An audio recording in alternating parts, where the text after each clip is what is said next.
Hello, friends and people that are yet to be friends. Today, we are gathering to witness what possibly might be one of the most exciting matches that you're about to see. One of the most exciting matchups, that is. We have two incredible teams at the finals of this very fine event, and we will spend no shortage of time telling you all about them over the next few hours and seeing them duke it out over a very, very grueling and difficult best of 7. We're going to be here a long time and see what some of the best players in Dead by Daylight can put up for us to enjoy. The teams that we will witness are Calamity, as well as Elysium. And my co-commentator, Hens333, knows all about them. What makes these teams so special, Hens? Hello. Well, Elysium is kind of the favorites in this matchup. They are considered the best team. They have had the upper hand against Calamity quite a few times, but Calamity is also a team, well, they made it to the finals. They have beat Sinners, they have beat a lot of teams to get here. And yeah, Calamity is a team that plays very methodical with the IGL Laser, who was formerly a member of Elysium and have split off and is now doing something with Calamity and is very successful. He's also... So just as you explain, one of the former players of Elysium, which is our considered favorite, the one that's done the best in the past, is now a leader of Calamity. So it's almost like this isn't just a matchup of teams, it's actually a little bit personal. Now, if you look at the team Calamity in isolation, this team is incredible. Their record is incredibly solid. And they are, by any objective measure, an amazing team. But, however, every time Calamity has come into a match against Elysium, it seems like their matchup is never favorable. Having lost, I believe, the last 5 times they went against each other.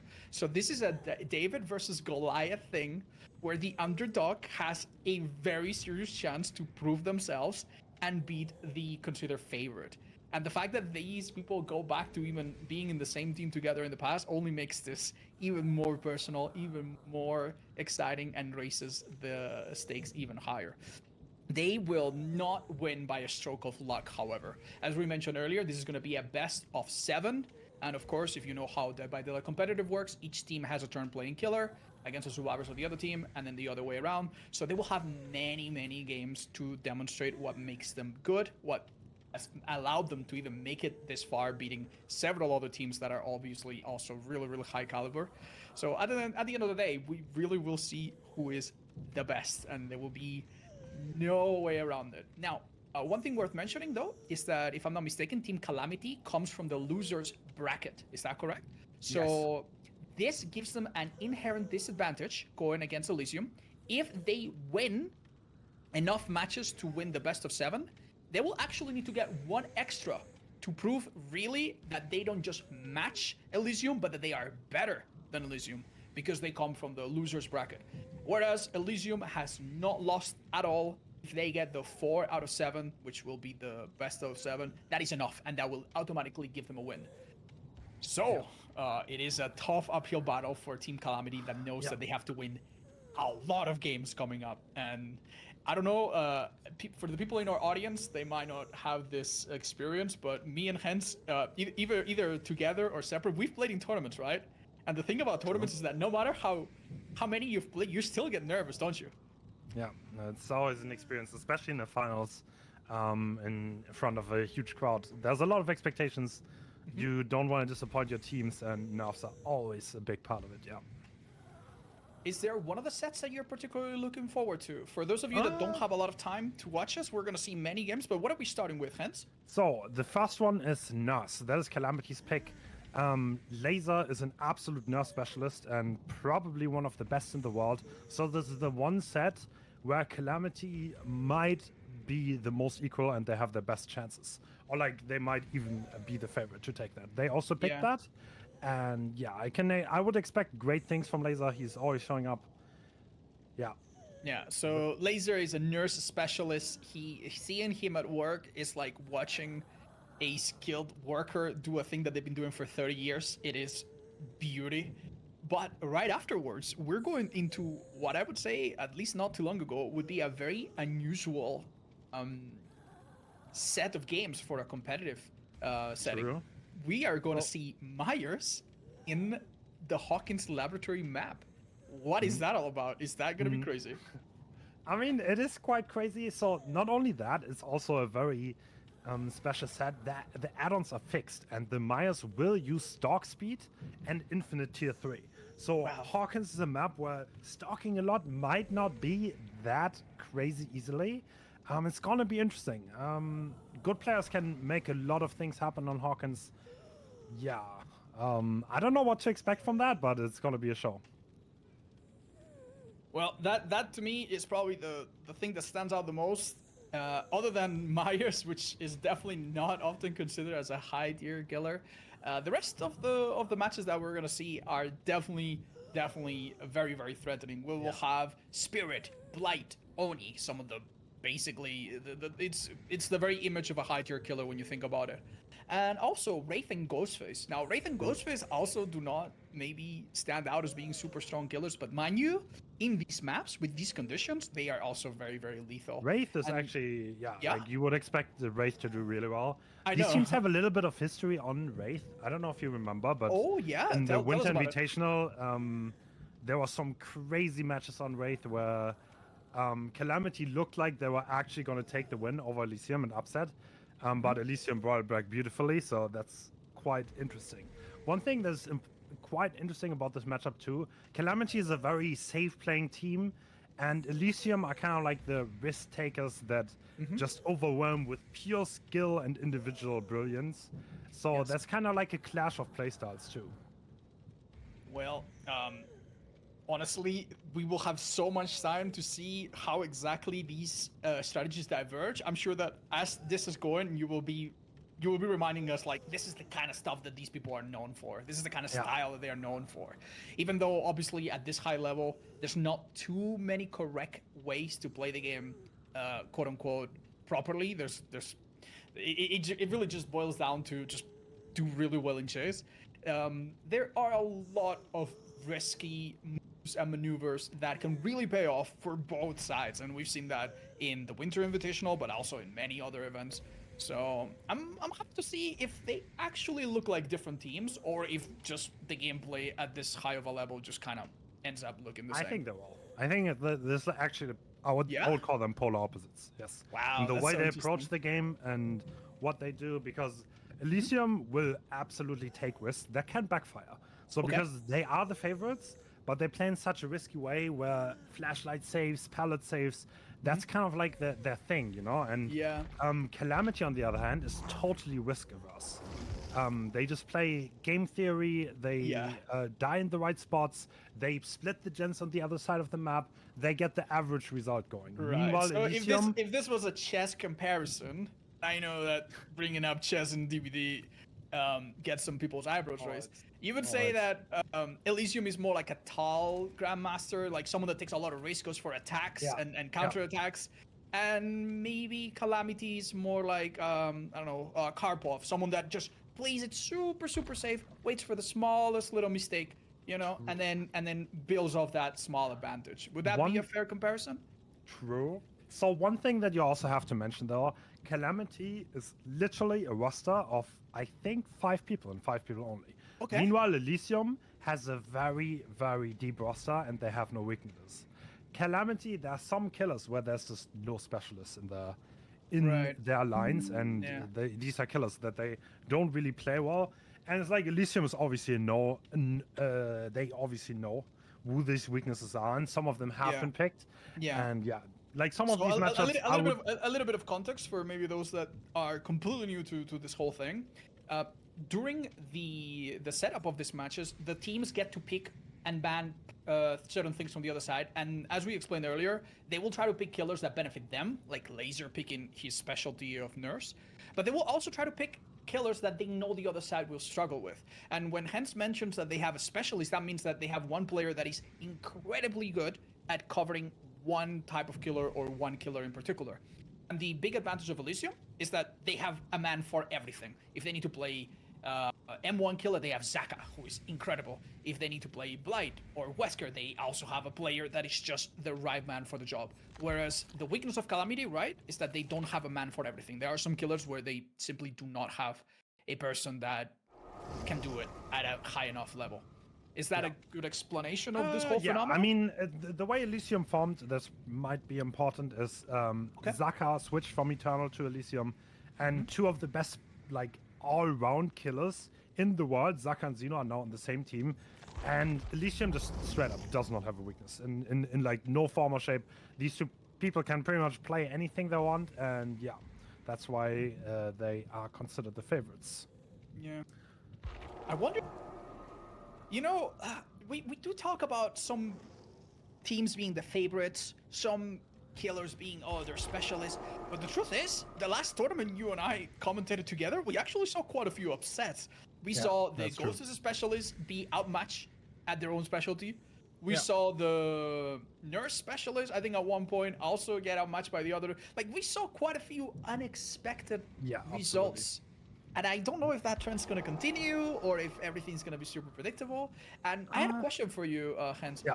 If you were to play against this team, let's say your own team made it to these finals, what would you be most afraid of? A team that plays absolutely by the book and is extremely solid at doing so, or one that is a bit of a wild card like we have here? What are you most afraid of? Players aside, just a strategy. So I think being the underdog against a team that plays really risky is honestly probably a good thing. If like, I think I would probably be more afraid of the people of the team that plays by the box, because they are just, they're always going to get to that expected result. It's gonna beat them. It's gonna be hard to beat them at their own game. Now that I hear your reasoning, I think I feel the same way, because I think about all the experiences that I've had, and anytime they make something risky, it's chaos, and in chaos you can maybe turn things around. The worst feeling in the world is when you know that you're being like choked out of options very, very slowly. Like, you start the game and you realize, okay, no one's running into the middle. Okay, like, no one's giving me an inch. Like, I'm getting nothing done. Everything's very, very slow and methodical. I'm losing the game, and it feels like you don't have anything solid to prove your skill. I think we are about to start, so we are gonna go. Yeah, we are not gonna go into the short break and then be right back in a few minutes. We do have an announcement that we've heard is very, very exciting, so keep an eye out for that before the match starts in just a minute.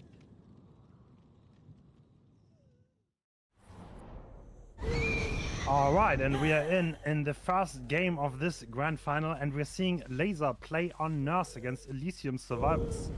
This is a bit of Laser specialty, so...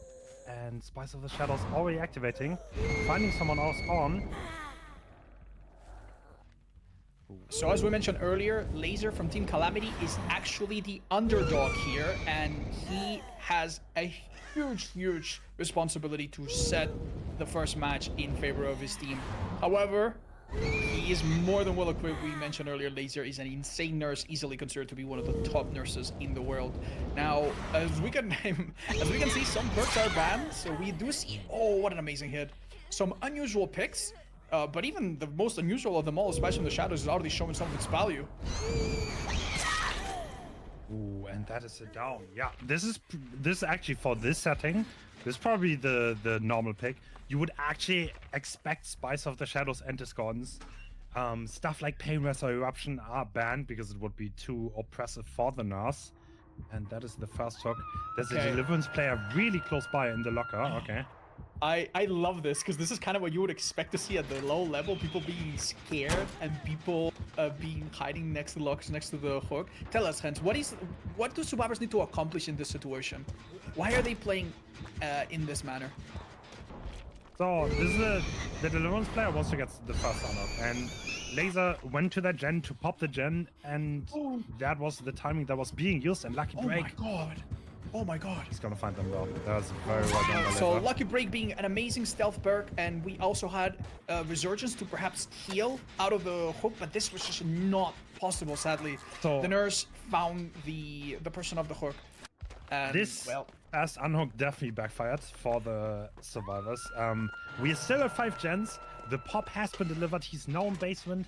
Can even, like, either he's gonna try to pop a gen, which I would imagine, or he's just gonna camp this. But I think he wants to deliver another pop. This is a cruel basement where the way to it is just very difficult. Even survivors trying to hide behind a rock to get a sneaky entrance into basement was completely foiled by the perk.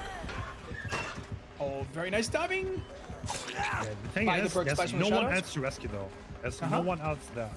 And I think Laser kind of expects this too, that this is the savior, and the other two are doing gens. I think Kexel's probably gonna die in that hook now.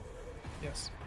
So at some of the strategies... Zeno has a medkit here, so he can heal back up. That's yeah, Zeno could theoretically... Look at this. This is a killer that is already ready to intercept anyone coming from a safe distance.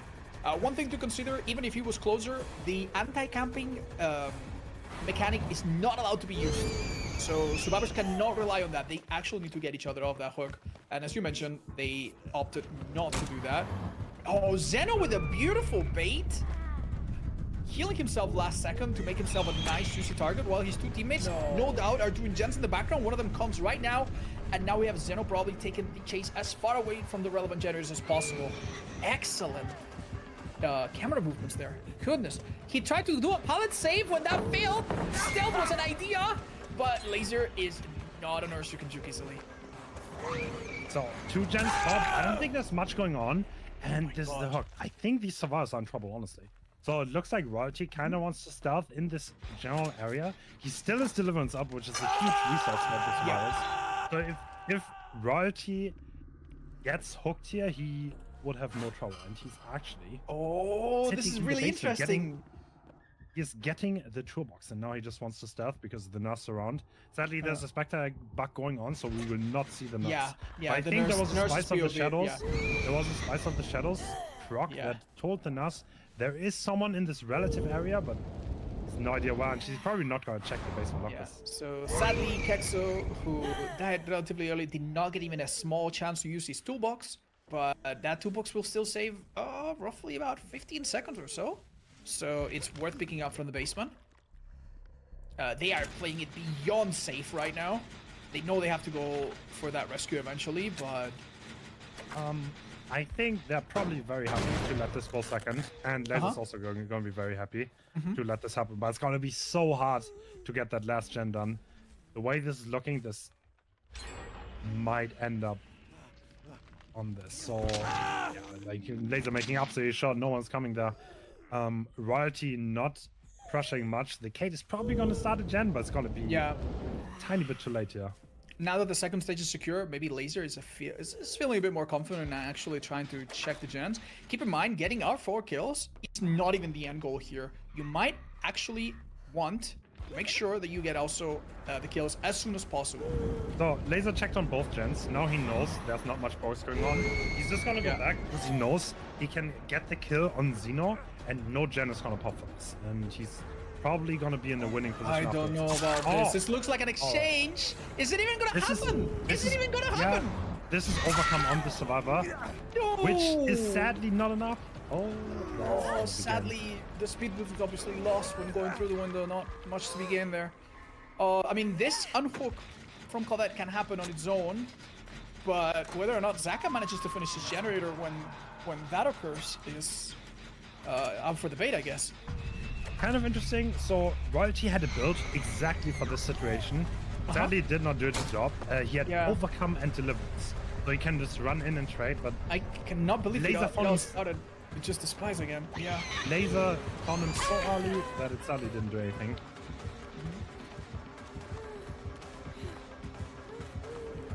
Now Royalty will probably take that. Oh my god, what an excellent attempt. Take that toolbox and start using it at Shack. There is a small chance that he could get that done, but I imagine the nurse will not allow it. So we might be looking at 3 or 4 kills with 1 generator left. This is a pretty decent result for the nurse for sure, but it's not something out of the ordinary. 4K1 is a result that we see very often with nurse. Very strong chase killer. And while he's trying to hide, maybe actually going for the unhook. He can't do much here. No, Would going for the unhook give them a chance to get one of the gens down, considering the pop that might have just happened? I mean, I don't know. He's probably going to check for the gates now, see if there's any gate far enough away from the hatch, which is going to be a killer check because of an offering, that he can maybe open it. But I think Laser also has an eye on the situation. So if he's willing to just camp this, I think the gates are pretty close. No, that gate is far. Wow, okay. Yeah, this does look actually a little bit favorable. No perks on Claudette's side to help her open these gates. Now, the thing you need to consider is that the rules for this type of tournament are trying to eliminate as much RNG out of the equation as possible. And one of the reasons why that happens is because we use offerings to make the hatch spawn at a fixed location. So that's why Hens already knows that the hatch will be at Shack. It's not because they're a cheater.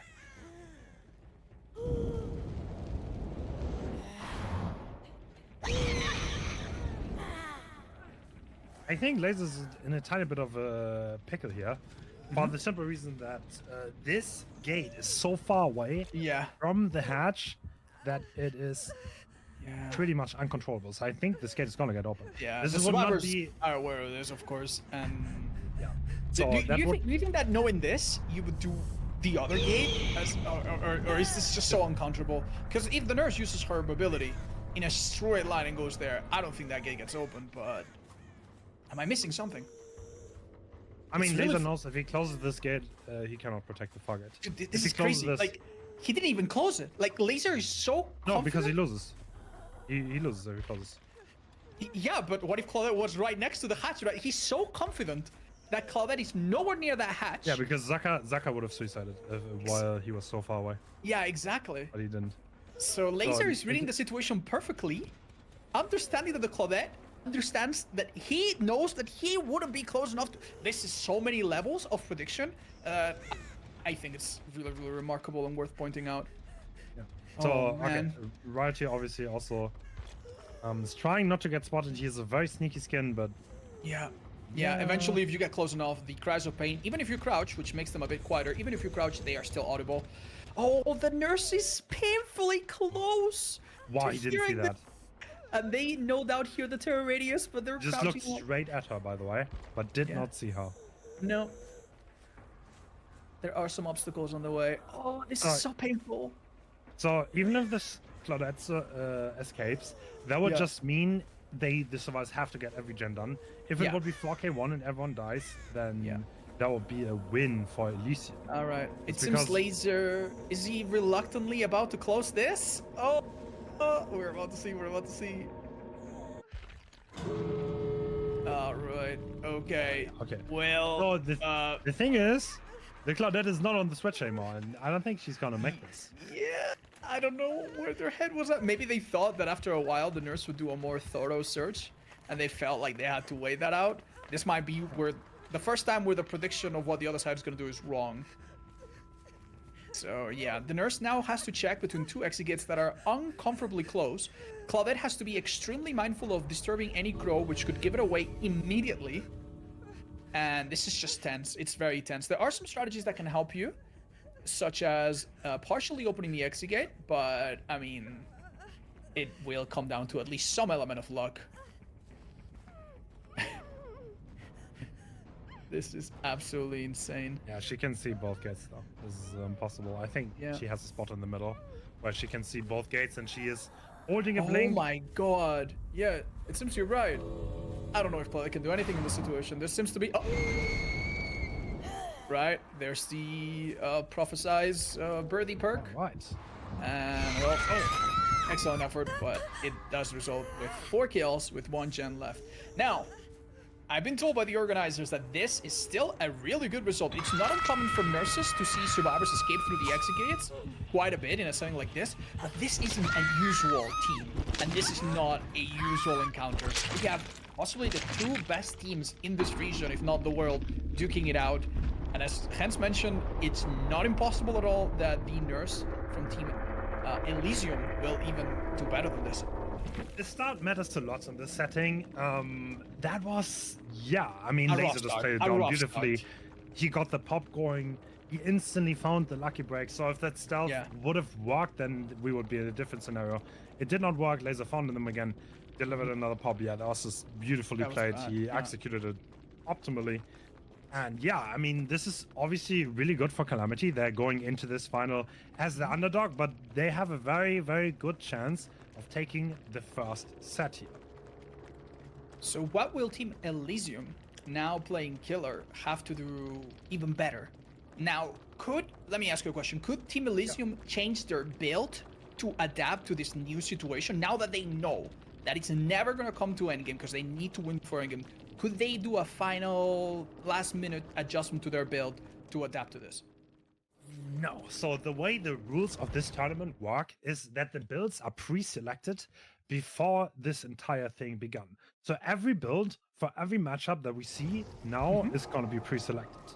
Wow. So there are no chances to adjust the build based on the win condition, which kind of eliminates a little bit of the I play second, I can adjust my build advantage, which is kind of nice. Right, so yeah, we're gonna see a default build here probably. So for example, if a killer wanted to, let's say a killer only needed 1 kill to beat the team, they wouldn't be able to just run no way out, remember me, and just play in a really cheesy way to guarantee 1 kill. They would not be able to adjust their build, and that's where the fun of this comes from. Like, they will need to pick a build that they are confident they can adjust to any shifting situation.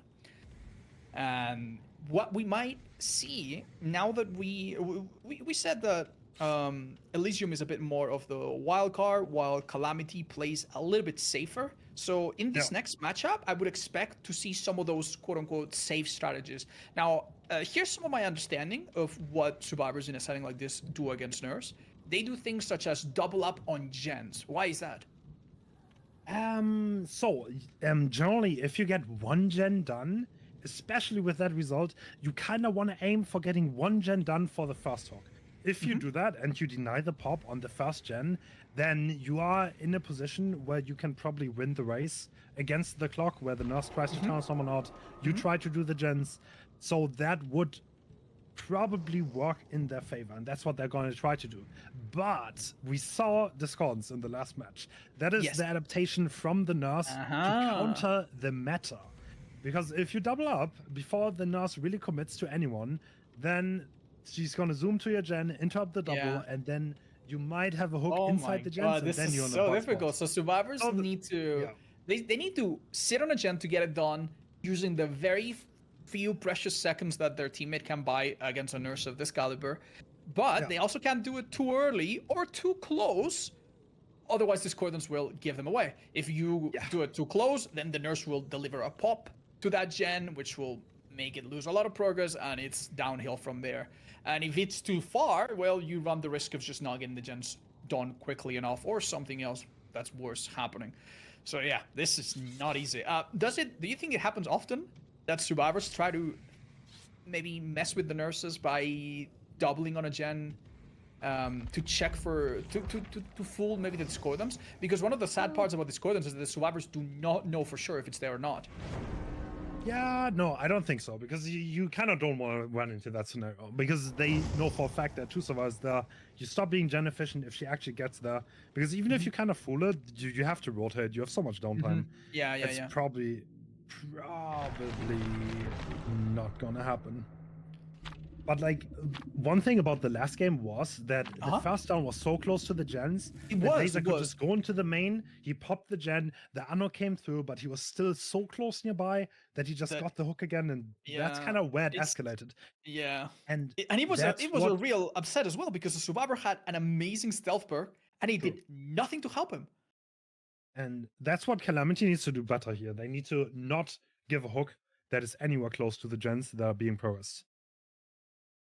Well, in just a matter of seconds now, we're going to be loading into the match, seeing it from everyone's point of view, and see if this... actually, we have a very different build from Zeno. Yeah. Tell us what this one's all about. Like, Corrupt and Pop, these are staple perks that we've seen already, but Dying Blight and Iron Grasp.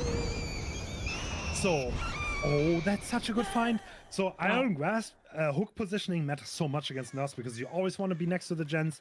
Agitation is banned. Iron Grasp, second best choice. This is a really good start for the Nurse. Wow. Things are being found. It is absolutely mind-boggling how smart these survivors are, and yet how fearless and how quickly the decisions are made on the Nurse's side. We see basically a copy of what happened last match, a relatively quick down next to the main building, but maybe this time the main building's not the gen being done. We see two survivors maybe migrate away from a gen that they might have been working on together. This doesn't look all that good. One thing that Zeno probably picked up on, the survivor that just got on the hook used sprint burst. Ooh. That means they're probably gonna be the deliverance player, and that is the most powerful hook that you have in this situation.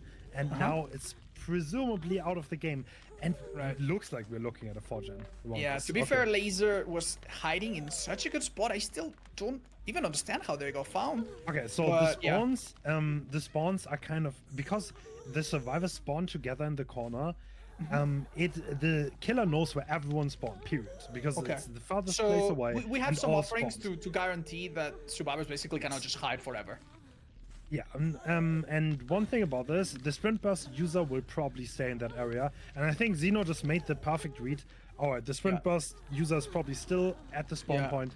That's what happened, and Zeno is just gonna be happy to secure this. so many layers. The Laser hits stage 2. Hens was absolutely correct. Sprint burst is paired with a bunch of other perks, and one of them commonly is deliverance. So what we saw earlier, where a survivor hooks the deliverance player and then has deliverance for themselves, that cannot happen. The deliverance curse has been yet again materialized in this match. Now I would like to ask you a question, if you have a minute, while the killer is just setting a tent around the hook. What is the point of Dying Light? So Dying Light is another slowdown park. It is the next best option because Eruption, Pain Risk, these kind of things are banned. Xeno's using a 0 info build. This is pure Iron Grasp for hook positioning. Dying Light pops Erupt for slowdown. And looks like Hein is here to trade the hook. Is this gonna work out? It seems like but Sprint Burst might help reposition a little bit. But this is a Nurse. You're probably not gonna get that far. Yeah, and he's just trying to get as far away as possible. Base kit endurance is gone. Interesting idea that predicts that the Nurse won't even get on top of the hill at the right time and runs back. This is not going to get into safety, but he will buy some time. Will it be enough? Oh, seemingly not. Unfortunately, the Nurse has the absolute pleasure to get the other hook in first, contributing towards Dying Light, and then still get the person that is dead on hook, sadly. That was the risk of running back, I suppose. Are they not gonna unhook this? We might be in the very same situation if they don't unhook this. Because there's 3-gen there. Can he deliver that pop? No, he cannot. That's good for the survivors. So there's the 3-gen, that's a hook in the middle. I'm gonna guess Lactren is gonna do the other gen to get to 1-gen left. But getting out of this situation is gonna be close to impossible. There's one on hook. There are 3 gens within blink range. No. Okay, we need to not see. doing a gen. We need to see where the other survivor is right now. Adam this is probably, oh wait, this does look a little bit better for the survivors. However, it's true that they are down to 1 gen, but they have 3 people without anyone immediately about to die. I mean, but there's one on the hook and like 3 gens of blink range. I don't think you can get all this. Listen. If they pick up one of the gens and place it a bit further, I think this could work out. If they can't do that, then now that you mention it, this gen spread is absolutely not ideal for the survivors. There's gonna be a second stage of this. Probably, I don't think the survivors now I understand why they were not spreading out. They just have nowhere to spread out to. What we just saw with the hatch and gate thing, that could happen again. If the survivors win these kind of things, then that would be a win. And we see one of the gates is actually really far away. So I think the survivors have kind of understood now that this is unwinnable. Accepted the very grim reality that it's gonna come down to hatch potentially. Yeah, but there are 3 gens, and I think they're probably planning to make a move. Because getting one of those gens done is impossible. Now, something fascinating about Dying Light is that it also buffs survivors by giving them a very, very hefty healing buff to the obsession. But as you'll notice in this kind of play style and situations, survivors just never get to heal each other because a very, very aggressive tunnel typically occurs, right? Or a camping situation like what we're seeing unfold. So the downside of Dying Light in a situation like this is actually not that meaningful. Yeah, the nurse's weakness is her lack of mobility, sort of. She's not that fast traveling the map. But Okay. what she can do extremely well is control the zone like a 3-gen, and if there's a hook in the middle, then yeah, well, that's what she says. Okay. And that's what Xeno did all game.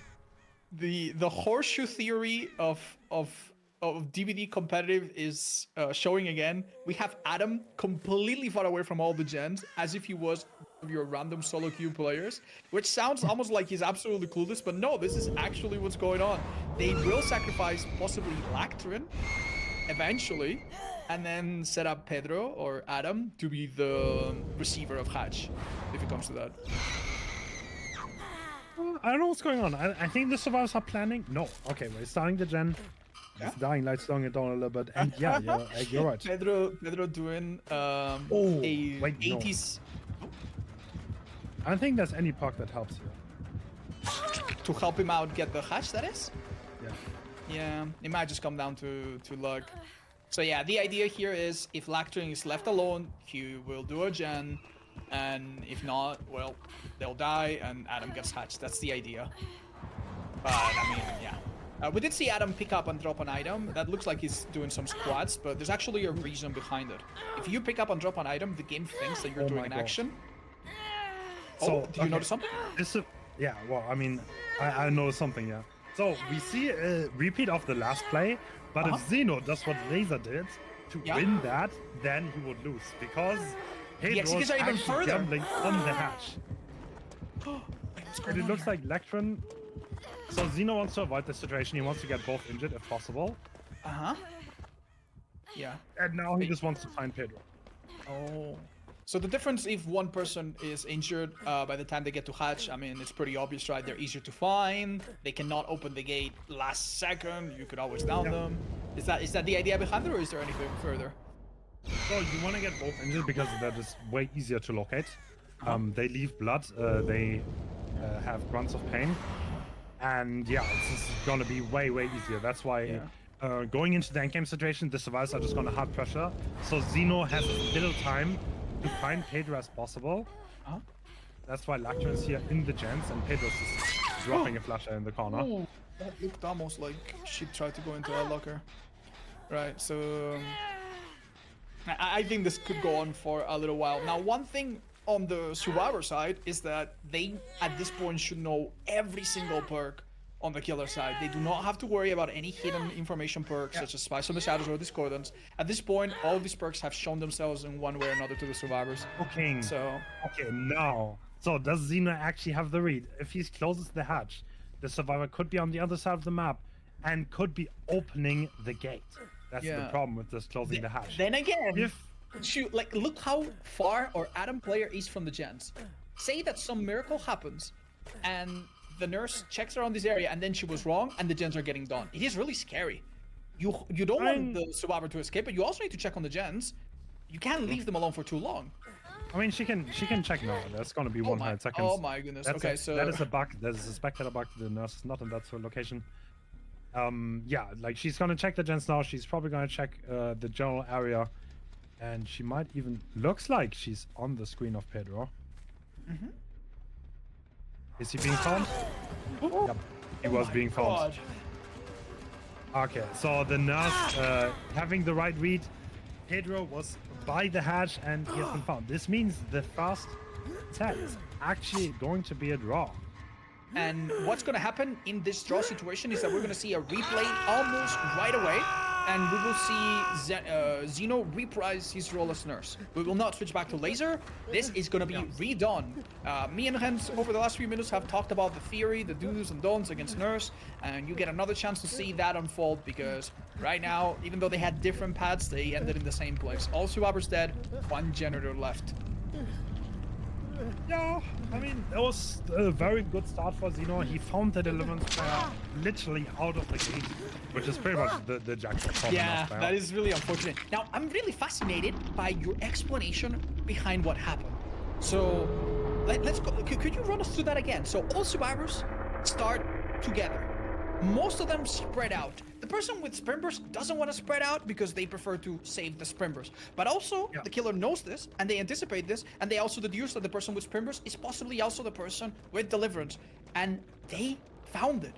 and they were in a really dark corner. This is so unbelievably, like either This is lucky also- or high level. It's just crazy. No, I don't think this is lucky. Xeno goes into this game. He knows what he has to do to win Okay. this, or like at least to draw.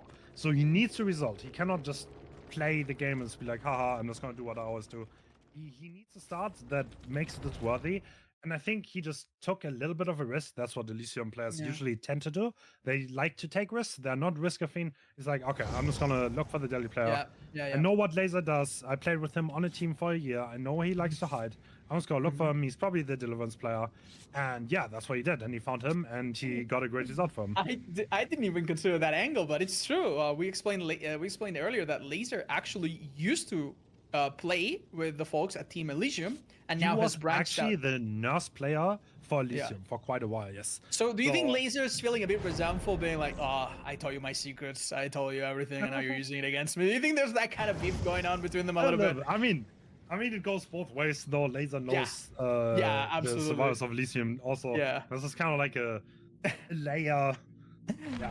I love the fact that not only do we get this level of gameplay, we also have a bit of a personal backstory to draw upon. It's it adds a bit of flavor to all of this. Now, if you guys are absolutely disgusted by how strong the nurse is and how powerless the survivors seem to even get to the end game, mind you, in the next set after this tiebreaker, we'll have a Myers, so you have that to look forward to. You think Nurse is too good and cannot be looped? Well, you have Myers next set. But before that, we need a result that is not a tie. And Xeno is now going to try to do somehow even better than before.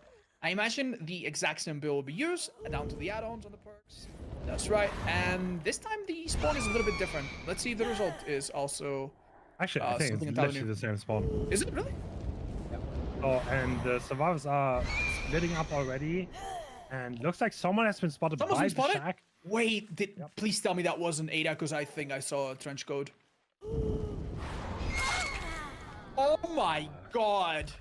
Oh my god. Xeno literally just hit the replay button. And downed Ada even faster somehow. And mind you, the perks are all the same and both sides know about it. Oh my god. This is beyond heartbreaking. This is where Iron Grasp comes in, and he can carry Ada a little bit farther towards the gen to make Pop easier to deliver. So instead of, keep in mind, as we said earlier, the survivor cannot use the anti-camping measure. So being in the middle of the map, within arm's reach of every single generator, that will give the killer a chance to use Pop, because the Weasel, while still being really, really close to the survivor. That being said, the one disadvantage of this, I guess, is that you have to worry about more angles. But is that something to worry about right now? Are the survivors just doing their stuff? It seems like they are. It seems the nurse has chosen all the wrong targets so far, and that Pop might actually go homeless. The nurse obviously is a little bit scared of showing up to a gen only for it to be completed last second, so she actually decides not to even venture out. And, I mean, is this playing it too safe or too risky? How would you interpret this, Hans? I mean, yeah, so we found the jackpot again. Deliverance player probably doesn't have anti-tower. We don't want to let this go. And we see Adam running from a mile away, and the nurse is just waiting to let it happen. So, actually, okay. So wait a minute. Interesting. This is a variation. So I think, okay, Xeno reacted to the fact that there's an early trade. I think he expected there maybe to be a bamboozle when it comes to the parks. Maybe there's unbreakable on the player, but there wasn't. So Laser opting to die in the corner where the gen is completed to make this hook as unpleasant to camp as possible. But Iron Grasp coming in once again, and now Xeno is gonna go on a long adventure. This nurse is in control of where the hook's happening. Now, I think one of the maybe decisions to hook the Atom might have also, one of the factors behind that decision might have been the fact that the Ada run towards a corner of the map where, honestly, it was going to be almost impossible to lose her. With her being injured, with her not having any stealth perks, and the nurse presumably knows about this, I guess the risk of her slipping and disappearing forever is just so little. What a bling from Xeno again.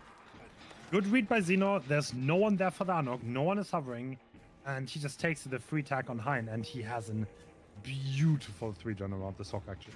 That is going to be almost impossible again. Is there any silver lining to the situation for the survivors? Do they have anything in their favor compared to before? Because this looks almost harder. Yeah, so there's someone hovering this unhook, so they're hoping for the nurse to make another aggressive move, and looks like Lectrum is playing very aggressive. Oh my god! Oh, he's... Second chance! Okay. Nancy doesn't even try to go for the first one. Instead, oh, I think this time it's gonna be different. Now, what can Laser realistically do here? Maybe drop your toolbox somewhere useful. Oh boy, it is really, really sad that that toolbox has gone unused. Ada being one of the quieter survivors in the game gives a bit of an edge. This is it's just too much.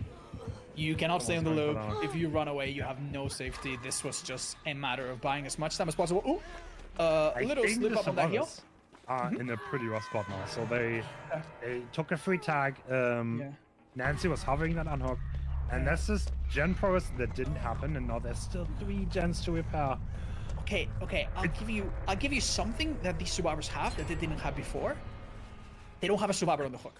Before, by the time someone died, they had a survivor on the hook and a really nasty finisher. Now, they don't have that. And Nancy, who was here a minute ago, seems to have successfully... Oh my god! Crouching makes you quieter, but I mean... Yeah, that was tough. What would have been the right play there? The nurse does not pick up this survivor. I think the nurse is hoping for more. So the one is injured, and you kind of don't want to allow them to do a gen. The Nancy slugged far away in the corner. Someone needs to rotate all the way. If there's another chase, then they need to rotate. They cannot do gens. And yeah, this is the 3-1 where it's just hard to get progress on. I think he's hoping to keep this at 2 generators left. But the gens are so far apart that you need to generate a lot of pressure. Oh, the person coming for the rescue is actually the injured survivor. And very interesting idea. Pointing to make a little bit of extra distance. And that was a pretty decent play though, because now Nancy got out. Adam is still on the generator. Yeah. And check out what perks Dwight has. He is the decisive strike user, which means that, hey, this unhook, if it results in a tunnel, could take a little bit longer than the nurse is bargaining for. We are yet again finding ourselves with 1 gen left. And will the survivors break this barrier? Oh, this pop would have been phenomenal, but it did not come in time. Wow. Great blink by Xeno. Going all the way. God, imagine if this chase takes a little bit too long though. Oh, we see an interesting mechanic come into place. Now, believe it or not, the nurse cannot blink through that corner. The edges of the map cannot be blinked through by a nurse. It's just not possible. So Adam actually bought a little bit of time by going around that corner, preventing the nurse from going through and eventually leading to a down that took a little bit less time. Survivors took an interesting choice here. What did you expect, Hans? I was expecting them to be sitting on a gen. They actually reset here instead of doing gens. The gens are quite split here, so I don't know what they're gonna do. Hein can walk this gen, but if the nurse camps, then I don't know if you can do much. This is fascinating. We spoke earlier how Dying Light gives you a massive 33% buff to your healing speed. And that actually came into play. Nancy did that, and I believe she also has a healing perk of her own, so that must have been a really fast reset. Okay, there's one problem though. Both of us on the same corner, the gen is being walked here. No. Now Nancy's getting tagged. No way. If Xenos actually understands that they're both there, then this is probably going to be the end of the game. Oh my god. Okay, oh my god. I think we see Pedro Adam on the hook let go of the skill check. I think understanding that they have to move on to the next phase, which we would see now a 3rd time today. And yeah, it seems like the final gen is just a wall. Is that the third 4K1 in this grand finals? I just realized something incredible happened. Did you catch what the nurse did on those lockers in the main building? She blinked through them to check? No. If you blink through them, you have a chance to see someone. She actually hugged them with her body. There is currently a gimmick when a survivor is inside a locker. Their hitbox somehow protrudes through it and can be noticed.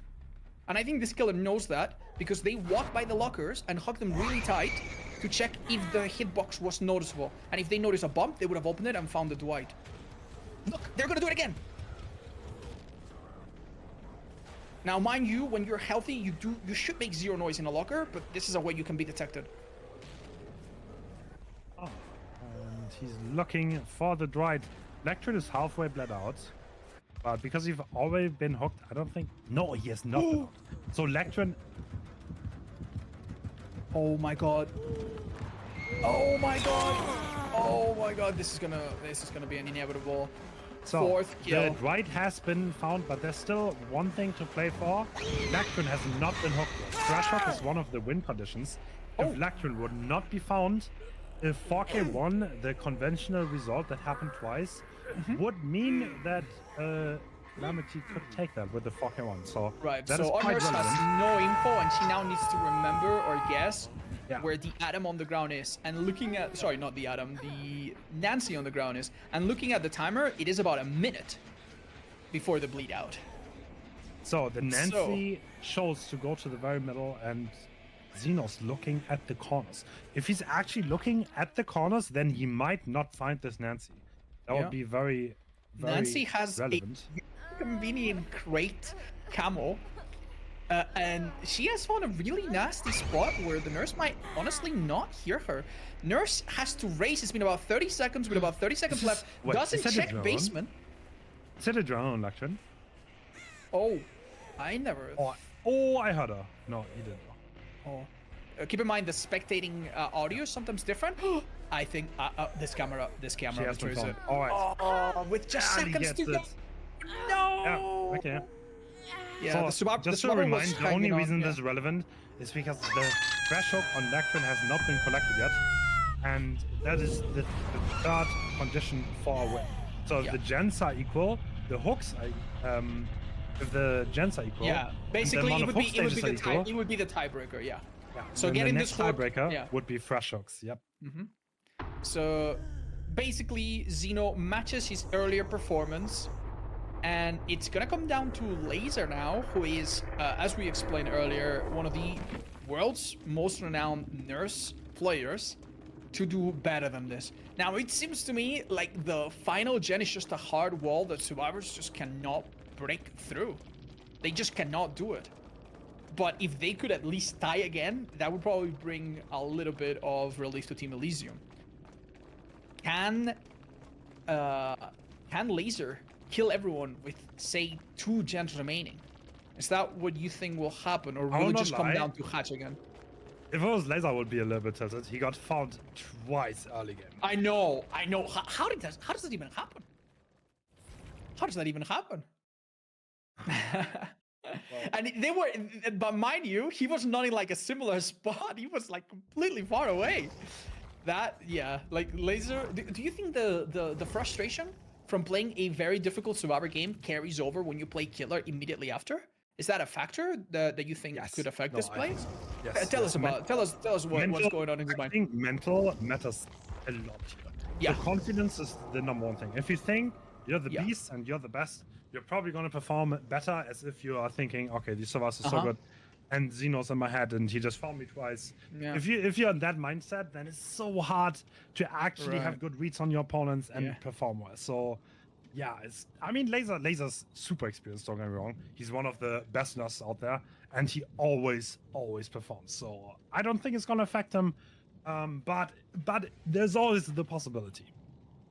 All right, so we've explained already that despite having to replay this as a tie, the teams are not allowed to change their perks. They are locked in beforehand.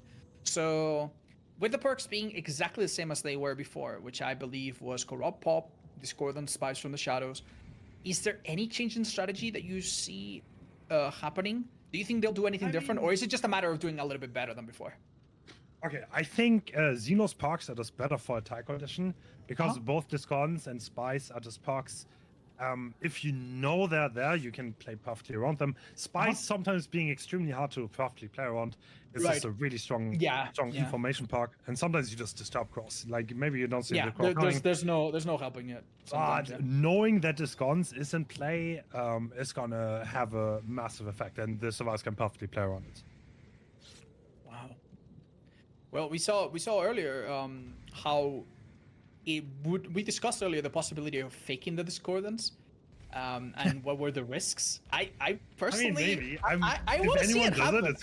I want to see it happen, especially when we consider that the survivors that we're about to see now are the team out of the two that is known for their risk and their wildcard style of play. I personally would like to see something really unusual from their side.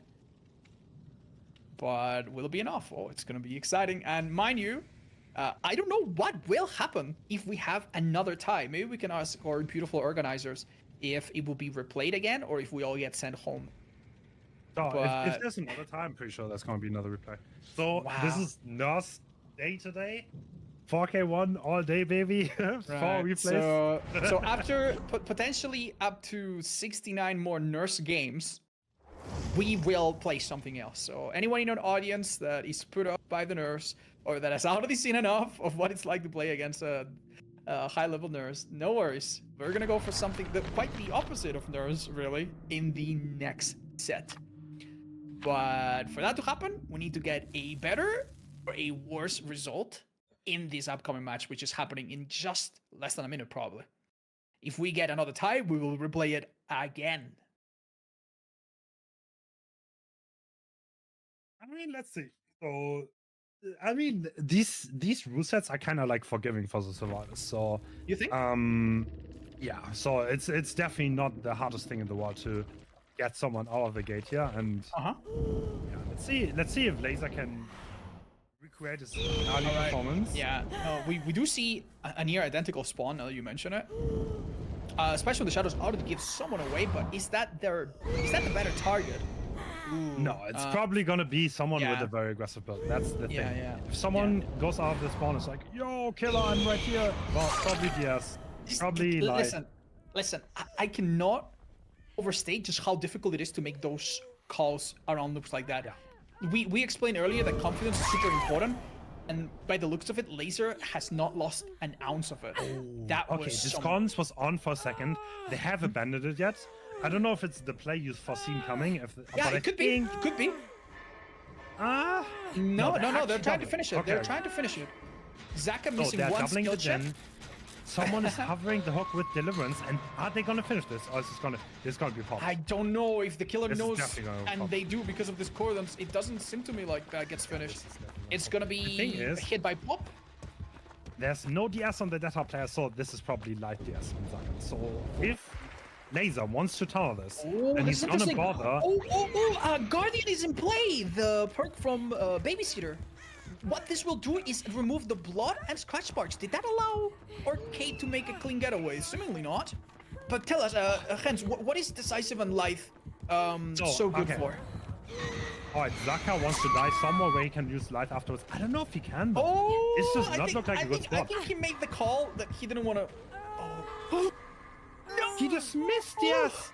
No way! No! Yes has been missed. Alright, this is a game changer. The one gen pops, but that's it. Okay. Probably yes is going to be deactivated for the rest of the trial. No. Oh, okay, this is great. Is there a chance, and I mean a chance, that he didn't miss it, and instead what happened is he let it go? Because there's a distinction, believe it or not. If you, like, this player knows that he's going to get tunneled next, right? So if you know that you want to save up your DS, yes, that's indeed what happened. He did not because he didn't have a window next to him. Yeah, because he didn't have a window next to him. He couldn't have used Lithe, and now he wants to. Now he's gonna use his DS. Now he's gonna do Lithe right afterwards. Yeah, but we have a problem. This window leads nowhere. No, it's okay. That's gone. That's nice. That's just how you're playing it. So now he's gonna buy as much time as possible, and that's what he does. Yep. All right. Well, I guess nowhere was good enough. You'll notice that the Nurse doesn't have a red stain. At least she didn't for a second. that is because of her add-on, which we've also been seeing a lot of today. This add-on will remove the red stem for a little bit after a successful blink attack. Alright, so believe it or not, that decisive bought a time that might be the first time we see some anti-tunneling perks actually work in this setting.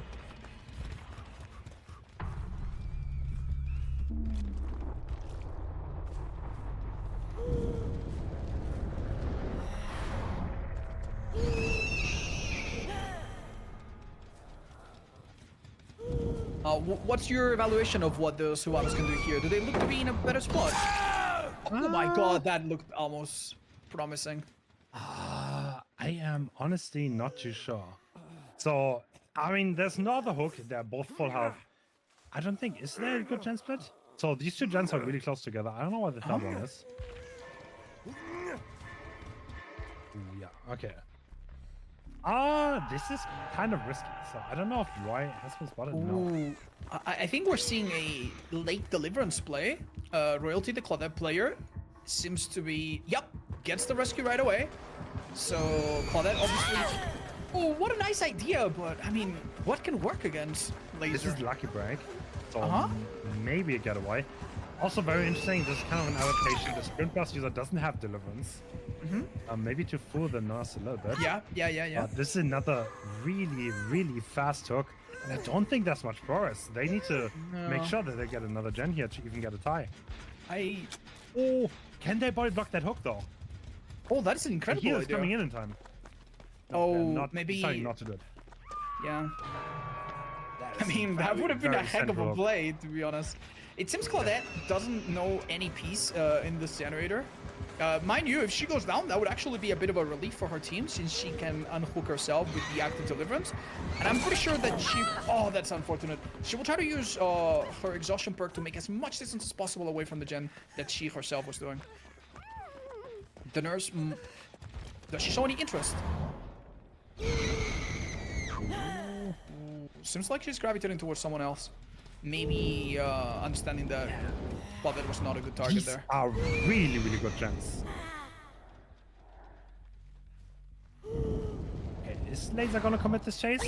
Oh my god. What we see there is a trick that you taught me some years ago, where the nurse assumes that the survivor is looking with a third person and looks at a certain way and then switches her camera to maybe fool someone. No doubt these tiles have been played by Laser. I don't know where the fourth is actually. Is it in this corner too? Yeah, one is in the pocket that Claudette came from. Not here, but where her camera's looking. Oh. And this cannot be as locked. Yep. Deliverance and, in fact, Deliverance and Unbreakable is run often together to create a bit of a lose-lose situation for the killer. Where if this survivor gets hooked, that's bad. And if the survivor gets locked on the ground, that's also not ideal. So, is Laser wanting to contest the far gen, or is he just gonna hold 3 and go for another tie? Well, he remembers this gen having some progress. And this gen is the most important. I mean, not really, actually. This gen is maybe the one you want to let go if you're gonna get to 1. The other 3 seem far closer. We see now Royalty unhook themselves. Ooh, Xeno being dangerously close. Giving it a little kiss to the chef. And somehow worked out. That will be an M1 though. Great juke. Yep. Unfortunately, that does allow quite a bit of time for the nurse to get her power back. Oh, that's great that hard. Xeno's buying so much time for his team. This is incredible. If a gen in the other 3 gen gets done, and it looks like it might, that's all they really need. The resulting 3 gen will be unlike anything we've seen so far. Nurse reacts quickly to the discordance. Yeah. Obviously, Laser also knows this. Yeah. Now we know. Okay, so two things we've learned. Now we know why discordance is used. And also, Xeno might just be the first survivor to convince a nurse to leave them after a hit like that. Oh, excellent job from Kexo, who is the newest addition to Team Elysium.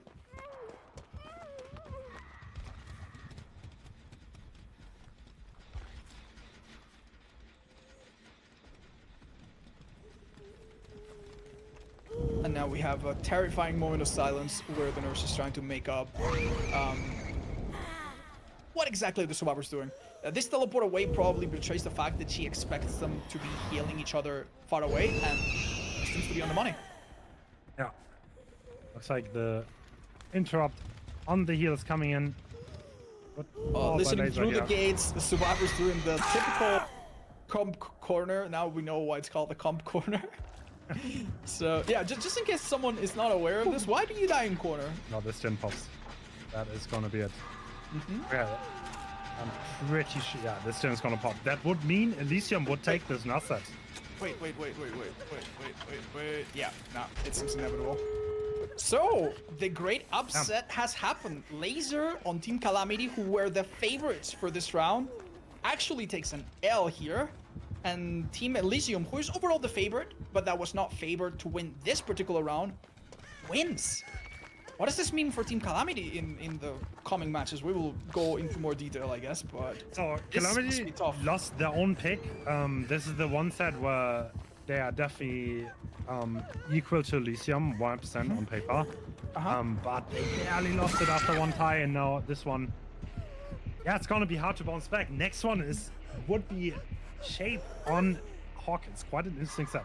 I've never seen that before. That's gonna be interesting. I am equally excited. I feel like this is gonna be very, very silly. And we're gonna see a map that is not played in competitive too often, which has its own unique loops and types of safety, which I think is gonna be really, really interesting. So you're in it for a really good time in just the next few minutes. Obviously, the players are gonna play this out to get the best result possible, but that was a great blink. Zeno had an amazing chase in this game, gotta admit. A little bit cleaner on the nurse, so I think this is a Could we say that Zeno won that for the team? Sure. Is that a fair assessment? Okay, to give a little bit of context, Laser does not have a crazy amount of time to play DBD right now. So yeah, it's, he could not practice that much, but on his nurse. I mean, to be fair, like, I don't know, I still feel like they did incredible. And they had to play, they absolutely did. You know, they had to play with a steep winning condition, not being able to change their build, against survivors that are just getting smarter and smarter and more one down by the minute. Yeah, it's not easy. But in the background, during all of this, we have had an analyst from the production team looking and learning anything they could, and we're gonna have them in to commentate and give us their insight in just a minute. Now, survivors here can do nothing wrong. They can all bend over and die if they want to. This does not change anything. That's why we see them. Why? Oh, but they still take the risk. Zeno definitely emboldened by the very good chases and results his team got. Very, very happy. If you ever heard Zeno speak, you know that he has very high highs, to put it one way. So, beautiful job from all the players involved. We will be mercifully moving on from Nurse into a completely different killer in a matter of minutes. But in the time that it takes for all of this to be set up, we're actually going to have a word from our analyst, Ratz, who's going to join us and give us a word. Ratz, are you with us? Yes, hello. Thank you for introducing me here. My name is Ratz. I'm the analyst for today, but also producing, so I'm kind of like in the background a little bit and not talking as much because I want to make sure that this tournament is running as smoothly as possible. And honestly, you guys are doing an absolute phenomenal job already explaining like all the details and behind the scenes, how the teams play and their strategies and all that. I can maybe like give a little bit of insight as to those teams as well, how they played it to the first couple of matches that we've seen, where it seemed like there was no chance at all for the survivors to actually escape, where, I mean, Elysium's Nurse found the deliverance player of the Calamity, like Laser, twice, right? So it was like a big jackpot, but also the other side, we've seen those quick tunnel outs, and also one time where the person that stealth for the unhook got found, which there was like so much time loss. And even, are you talking about the Claudette that went down during the unhook attempt? I don't recall that right now. I recall where in the second trial that we've seen a basement hook, and then I think it was Ace got found in that pocket, and for the people setting up for the pull got found, and then nobody was able to save that basement, and plus the injury as well, buying that nurse a lot of time for the trial. So it's a lot of not necessarily like quick chases and the tunnel outs that happened in these games, but also the positioning and the way that the nurses managed to find those people out of the position where they needed to stealth and not be found. And that bought those nurses quite a lot of time and to get those tunnel outs as well. From your experience, do you think this is a typical result, or is it because from what we heard, looking at the stats, it seems like it's not all that uncommon to see survivors actually get to the exit gates? Nurse in general. Is that expected to happen? Nurse in general, what we've seen in the past is usually like a 4K1, and we've like been restricting the balancing more and more. We have had pop interruption, for example, allowed, and agitation allowed on the cold tower, which was like unheard of, kinda. And now we've got like a much wider map where the survivors have much more room to run away from the nurse, like die in more favorable positions, where if the killer was to commit, they would lose a lot of it by simply the location of the death location. But now also we said, okay, agitation is no longer allowed, pop and eruption as a combination is no longer allowed, so they could run eruption, but only one eruption or pop. Oh, right. And I guess pop just... One thing that I noticed, I don't know if that piqued your interest, is that we saw many pops just not get used. It's mainly kind of like if you don't want to overextend too much, like you want to make sure that you don't lose a tunnel out, and if you extend too far to pop a generator and they get a save in that time frame, the survivor on the hook, first of all, has the chance to leave. There's so many perks that you could run into in that situation. You have for the people, you will make it if you actually leave that far, right? Yeah, so I noticed that. These are detrimental, and if that happens, you might actually lose a game. Yeah, so it's like it's like a massive risk, and sometimes as a nurse you also just predict, is someone there for the hover? I think that's what Xeno did incredibly well, because he extended when he could, and he stayed put when there was someone hovering. I think in those two games he did a phenomenal job predicting those things.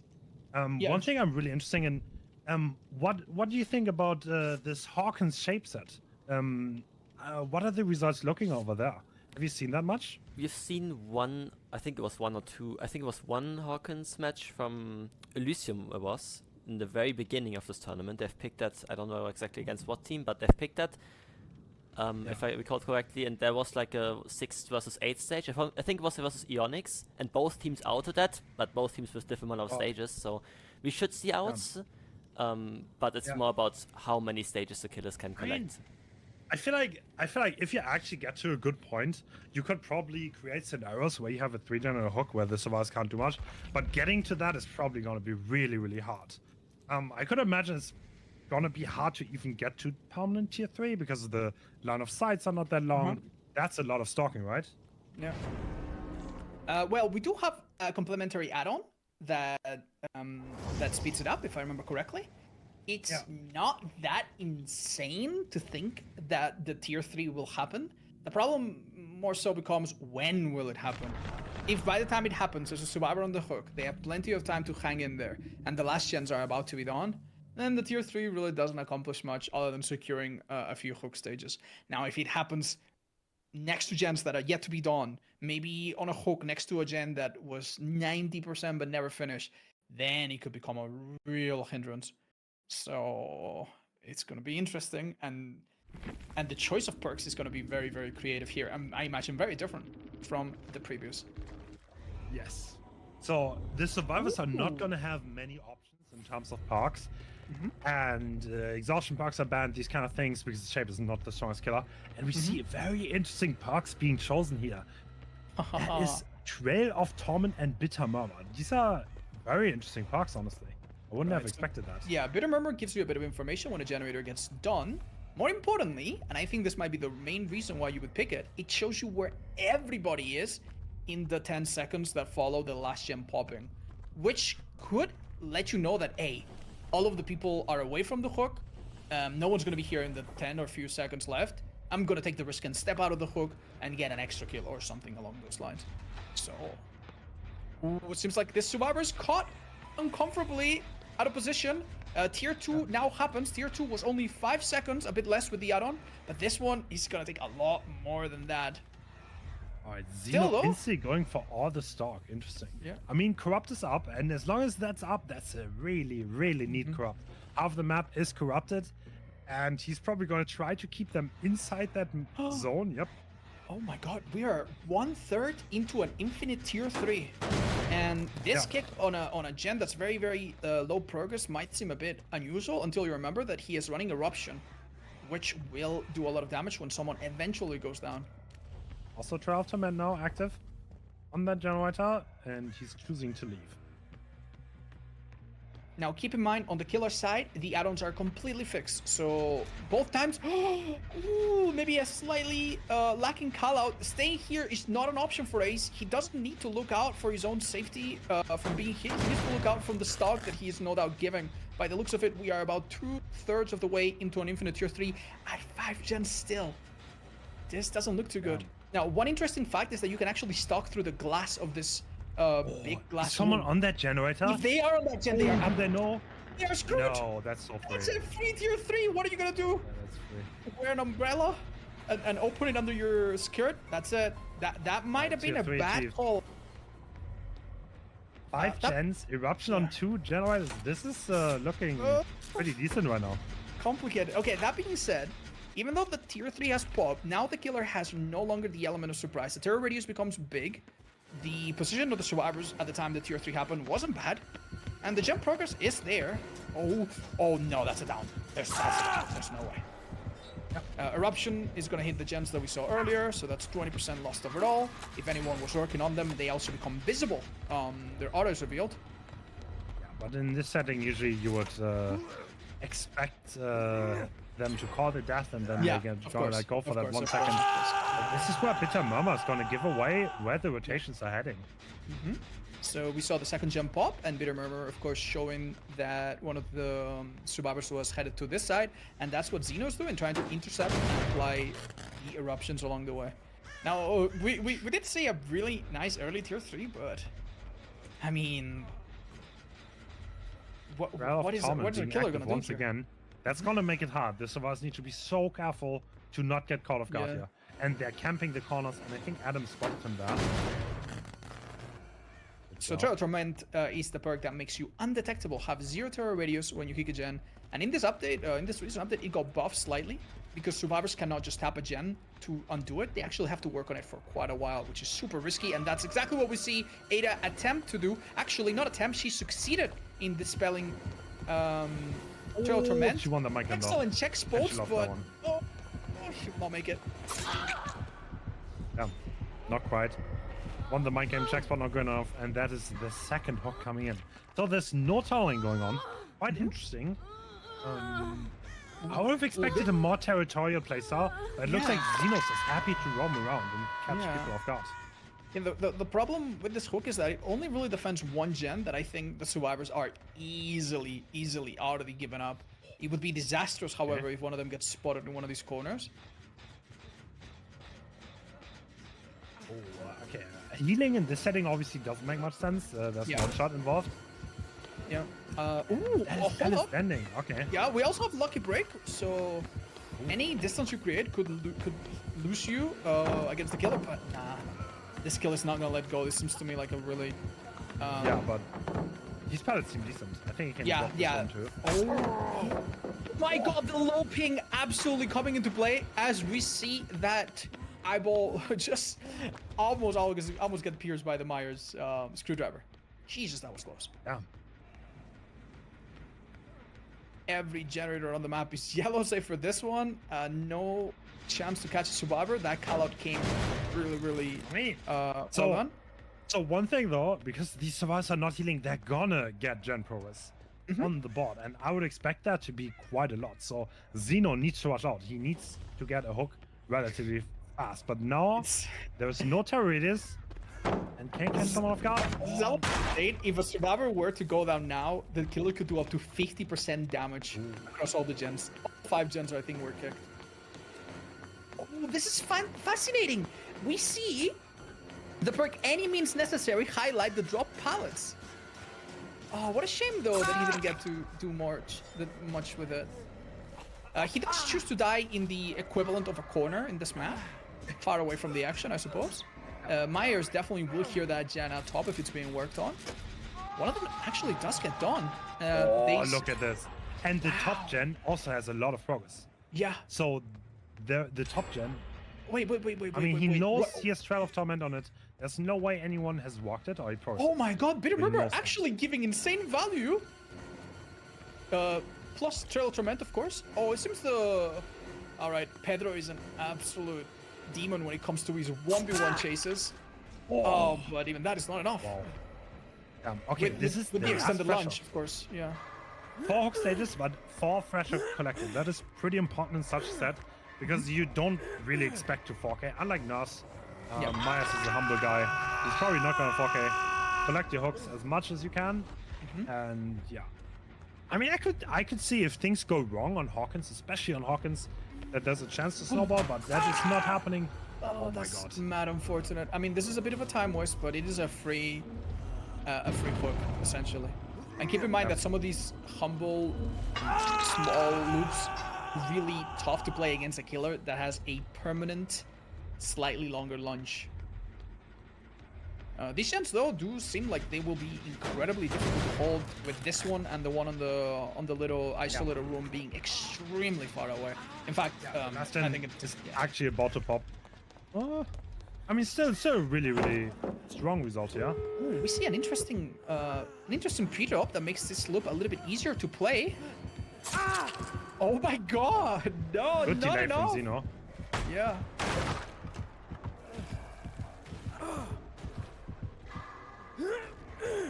I mean, he's tier 3, obviously. You cannot unhook against this. Yes. So yes. if he's choosing to keep this, I then mean, he is can. there a chance that the ace would prefer to die in the stead of someone else? I mean, that could happen. No. I mean, yeah, of course. Like, if Hein dies here, does not matter. That's why he's opening this gate.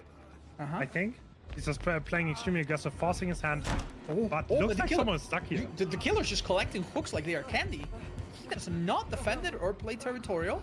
He instead goes for another target that could give him potentially 2 more hook stages. Does he commit though? I see. What, actually, no, he has to go for this. I don't think it's noticed Felix here. Oh wait, he does know. Can Felix make it out by any chance? This window will. Window is a bit of an infinite. No, he fucked it up. Oh, you needed to not start the chase. Yeah. Oh. Okay, what we might see here is a body block from a teammate that has less hooks, and that's exactly what happens. But the killer cannot stalk in tier 3, so he cannot go through people. And we see a wall of atoms and aces very slowly move. Okay, I want the bodyguard what like they this. want to do is, Yeah. I mean, he is endgame timer though. He has endgame timer on his hand. The time is working for the killer. Oh my god, this might backfire horribly because now 2 of them are corralled. Excellent read from the survivor with the ice. Oh my god, how do you do this? Oh my god, the back and forth, this is insane. Actually, faking the vault by using any means necessary, which makes a similar sound play. Now the same survivor goes in to delay the Myers, which gives him enough time to get to the exit, and I think he is out. Wow, that was insane. Oh my god. Blackstream is an insane play, and now the only one who's on the ground is Hein, which is only worth 1 hook stage. That's an insane play. Oh goodness. From the survivors. Wow. Laxton confirmed does not need AC in the summer. His house is cold as ice.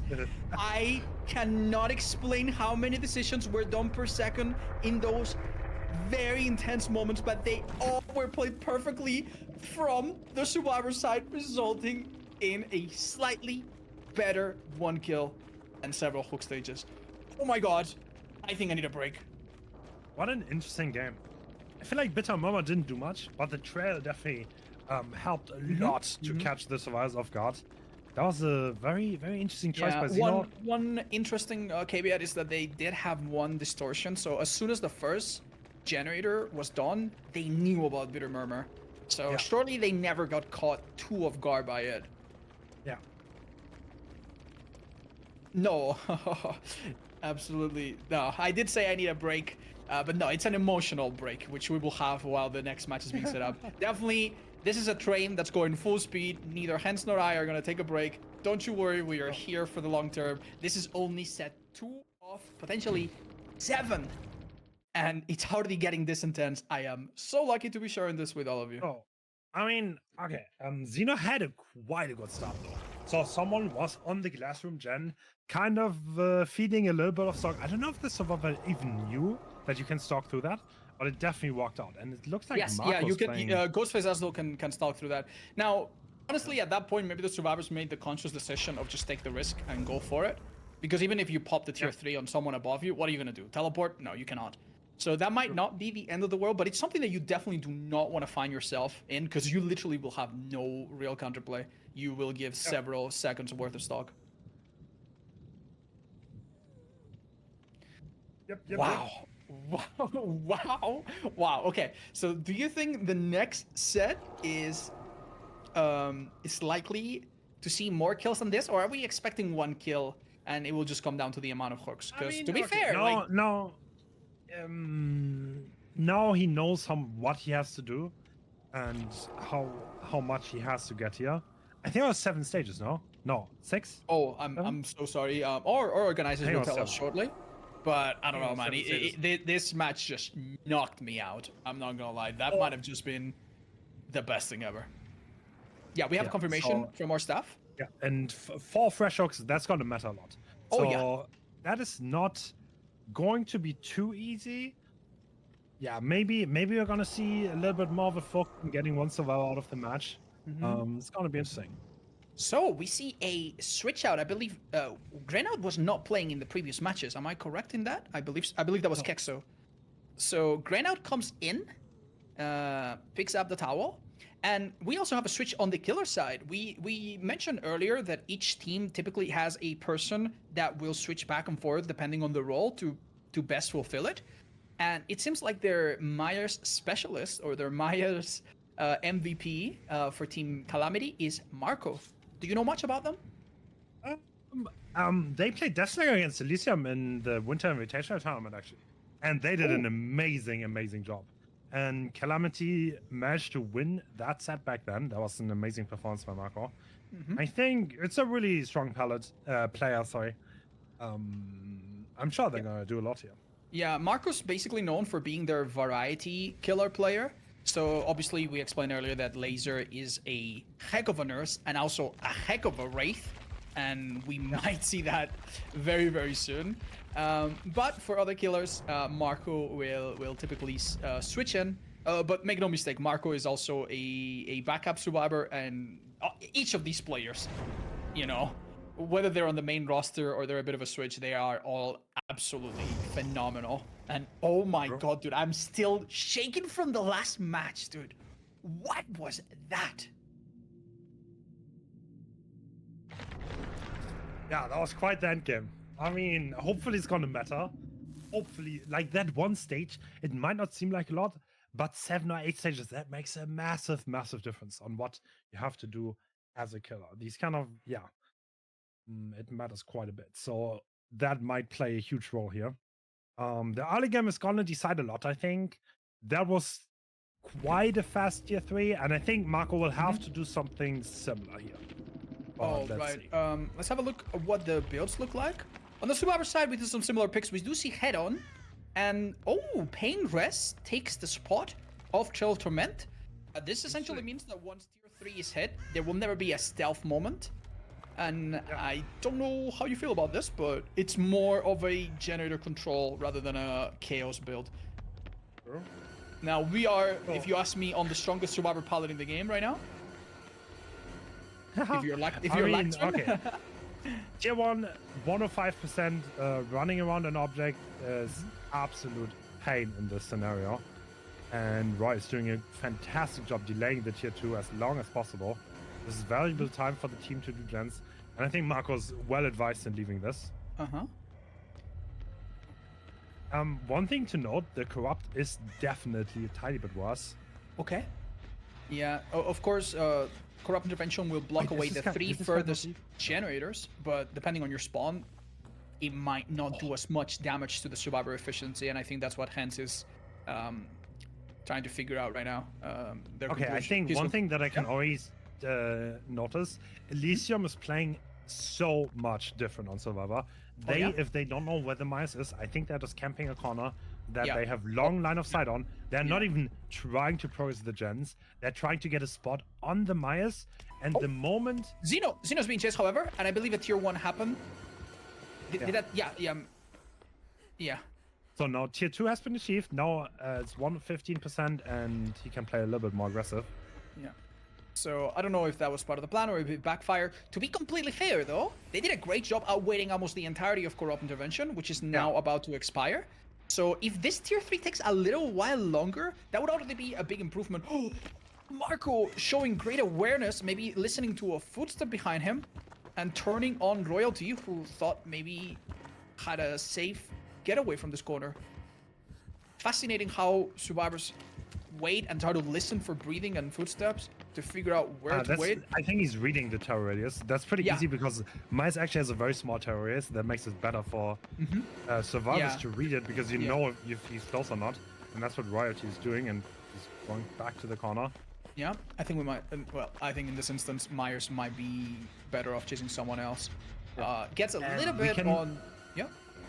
So we can see that this one gen is already around 70% or so, and I would assume that there are two more. Yeah, so someone else is doing something far away, and by this time in the previous match, we had a lot of eruptions being set up. Yeah. They have not come yet, but keep in mind that the first down will come with a pain res, which could also change things. Will it happen quickly though? We're about 75%, which I think means another 5 seconds or so of good stock. But we have a problem. Xeno, I think, might be too red. He might not give enough stock progress. A new target might need to be. This is quite a rough start. I won't lie. Like at this point, Xeno is already tier 3 and taking and starting to down people. I think Elysium is just doing a really good job denying it. I love the way Grenaut has the camera pointed there, and he knows that the moment he hears the heartbeat, he still has a little bit of time. Was it enough? Enough to be safe, but not from a bit of stalking. Interesting crouch there, trying to deny and delay the tier 3 as much as possible, but there was very little progress left. These pallets are very difficult to play against a tier 3 Myers that has excellent little flick, but oh my god, the reads on Grenaut! Wow. Goodness gracious! That was insane. No way, this is it. Okay. Well done. Wow. Well, the thing about players like Grenaut is that they are definitely used to all the loops of Macmillan, Autohaven, and other maps that they've been playing for years. But I imagine that it must be quite a challenge to play these loops that are a lot more unique, a lot more quirky. Excellent idea from Zaka, who let go of his gen. His gen is actually in a very, very safe spot that is not likely to be contested.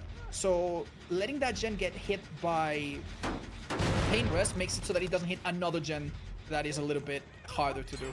That might have been something they did on purpose. I'm not too sure. Bitter Murmur, again, gives some information to the...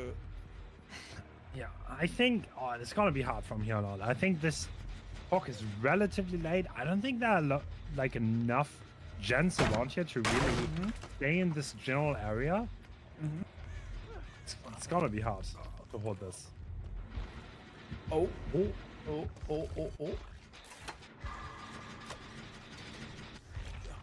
Okay, so Grenaut's generator was taken over, yeah? If played correctly, it's pretty much an infinite, so I think as a killer you want to stay as far away as possible from that. Interesting. So that gen is not really contestable. Yeah. So essentially what happens is that normally during a chase, if a survivor vaults a window 3 times, it will be blocked. But what happens if the survivors know what they're doing here? They will make you lose the chase by walking at strategic times, right? Yeah, then again, in tier 3, yeah, in tier 3, Myers does have a faster vault, and maybe that will force him away from it. Zaka showing why he's one of the best killers and survivors out there. Actually managing to completely bamboozle the killer.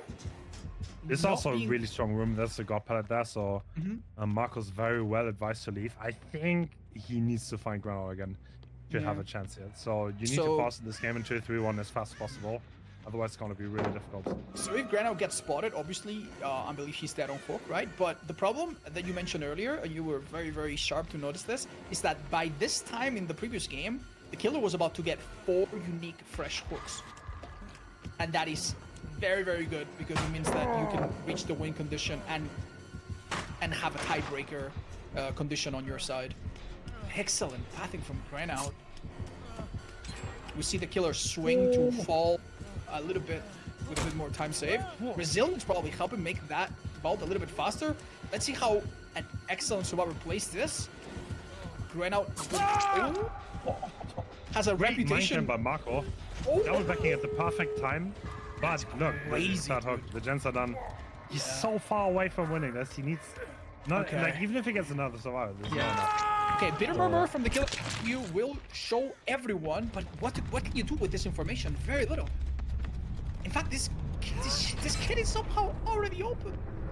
Oh my god. No way. Where's he going? Oh. I think he's expecting to... I don't know. I would have figured that Bitter Murmur would have given him some insight as to what the survivors were doing, but maybe he expected... Survivors having a bit of a celebration in the last few seconds before they're thrown back into the lobby. So one thing to note, this was Elysium's first pick, so this is generally the one that they were the most confident on. Really? So yeah, you could see on the survivor side, I think they played extremely well. That denied the their start as much as strategy possible. was very different. Like you noticed that you were very quick to point out that in our first set of Myers, one survivor got spotted, another survivor got spotted, another survivor got spotted, tier 3 happened.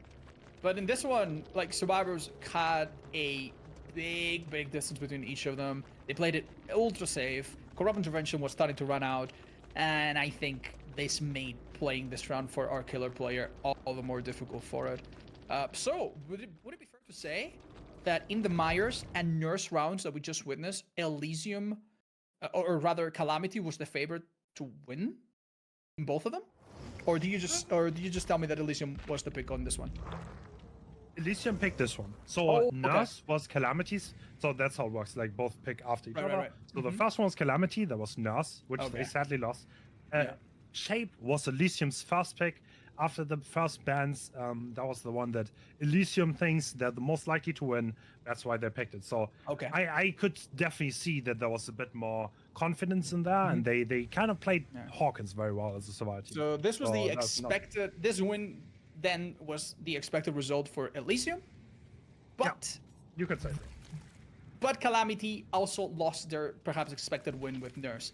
So this means that Elysium not only is ahead in points, Calamity also has to do because they come from the losers brackets, they have to win even more to come back from this. Yes. So next up we have Wraith, which is also a very interesting set. Maybe Ratz can tell us a little bit about this. What do we Ratz, our analyst, is joining in just a second. Yes, Wraith.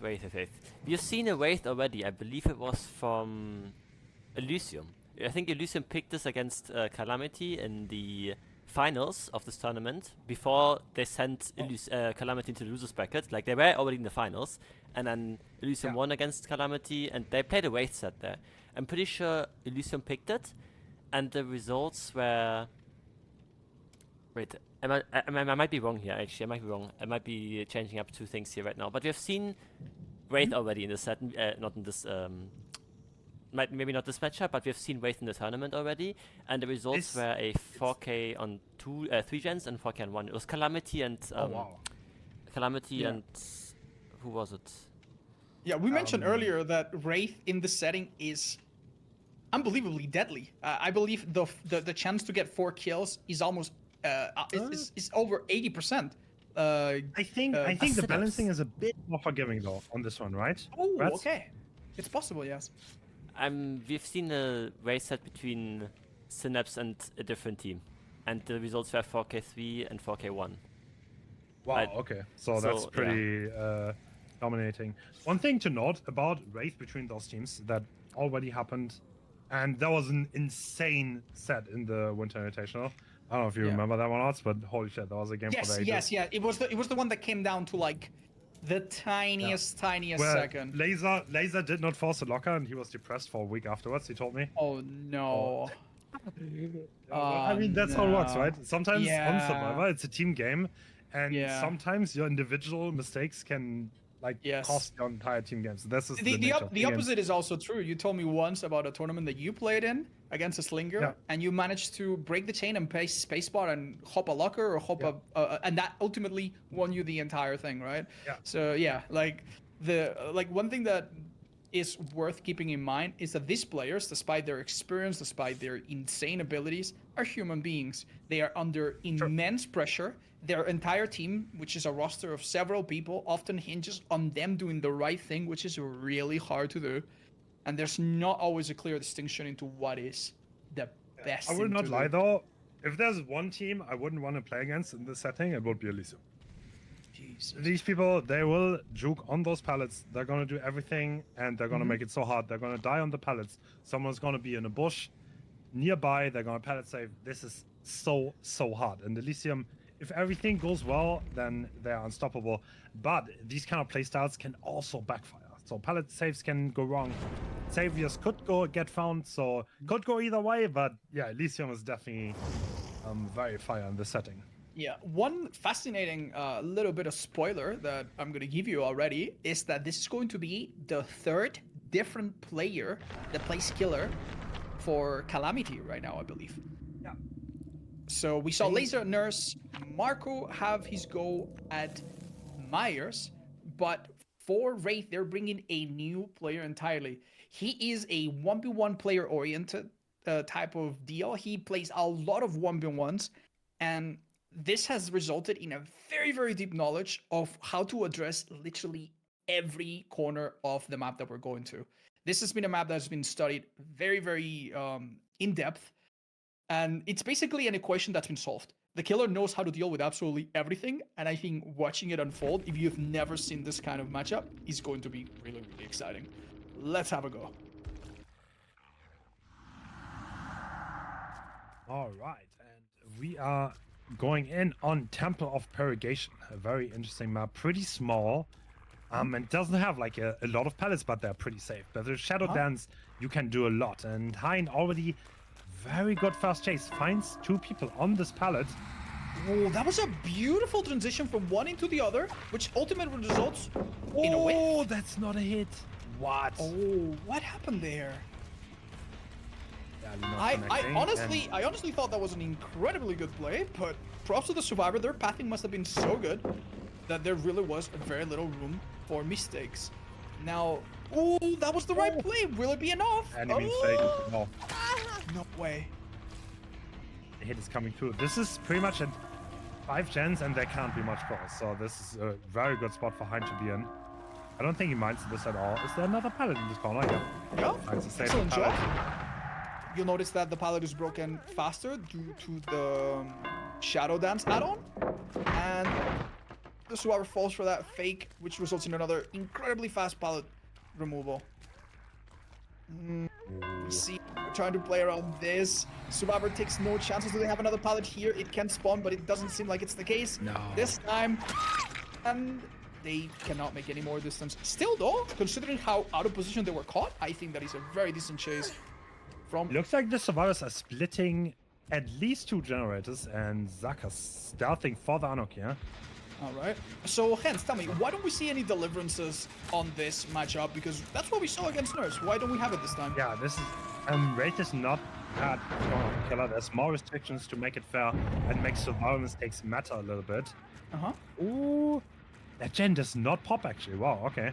No, And now it it's got gonna hit be by a eruption. painless just now, Yeah. and oh wow, it seems like this hook actually happened, like in a I don't know very if this is spot good for the though. killer. This does not seem like a good spot for Zeno to be in. This is not a safe pallet either. Oh. He's trying to make it to Shaq, and that needs to be a bullet block, but this Yeah. is sloppy. Taking hits against this Wraith in this situation can horribly backfire. Yeah. Not only are the perks limited, they also do not have any medkits, if I recall correctly. The only 2 items they have: firecracker and a flashlight. Wow. So you'll see that Nia Okay. here is carrying absolutely nothing. Oh, Excellent call Zeno doing from a Zeno, fantastic though. job. Oh my god, that was a really good attempt to catch her through the wall. What? Oh my That doesn't god, hit. Smash hit. Wow. Okay, Giving excellent perk by immense you. Now distance. Zeno makes it to the middle of the map. And now he's a way better pallet to deal with. Yeah.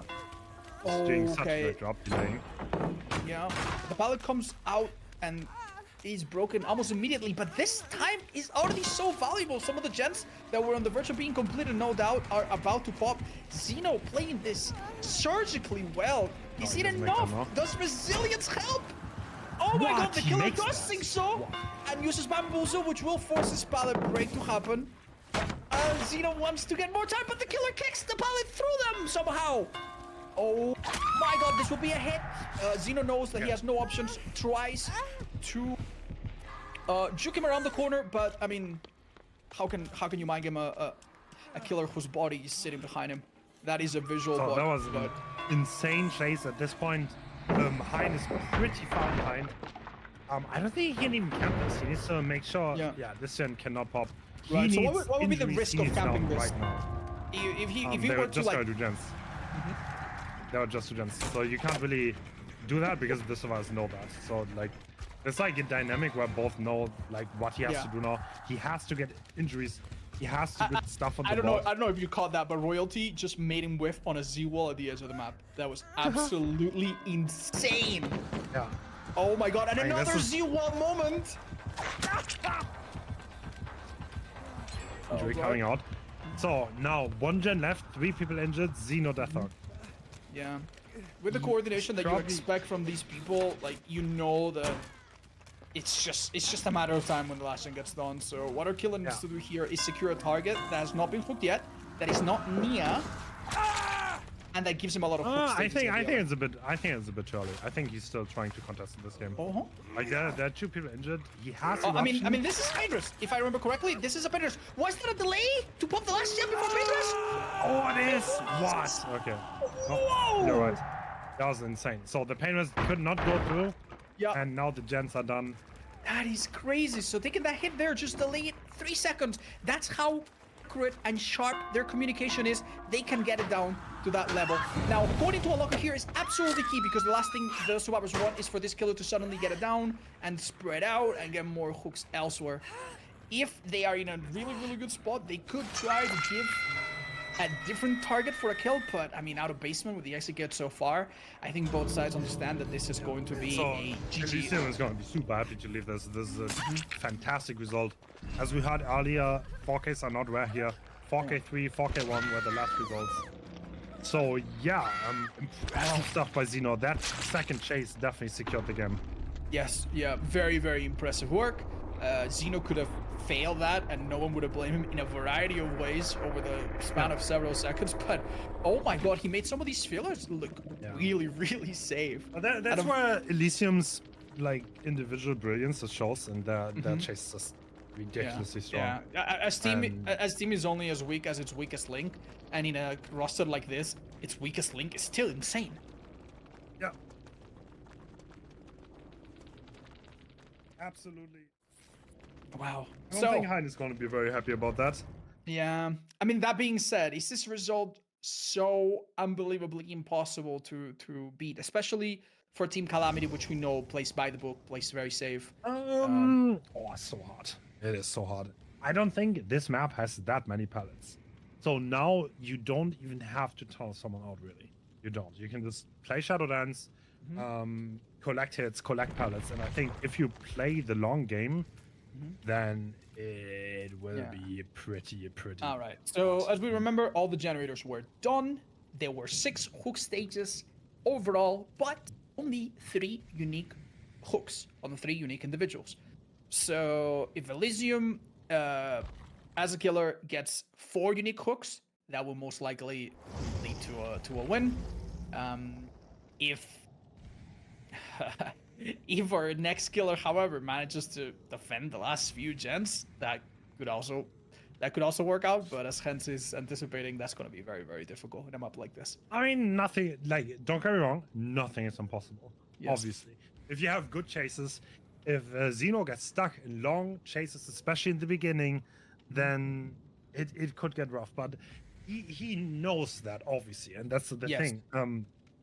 He is going to try to find people, and if he just gets a pallet, he's just going to leave them. Then he's gonna Yeah. go for the next one, get a pallet, make Yeah, the gens that yeah. are walking on safe. Essentially, If he when you ever comes play back, when you play as a second killer, when your team has done so well as Survivor, you basically go in knowing that you don't need to do any miracle. Like you just need to secure a slightly better position, and there's many ways to reach that. You don't need to go in desperately knowing that you have to get 4 kills with 5 okay. gens At left. the same time, I've seen bigger miracles. Let's put it that way. So things can always go wrong. Okay.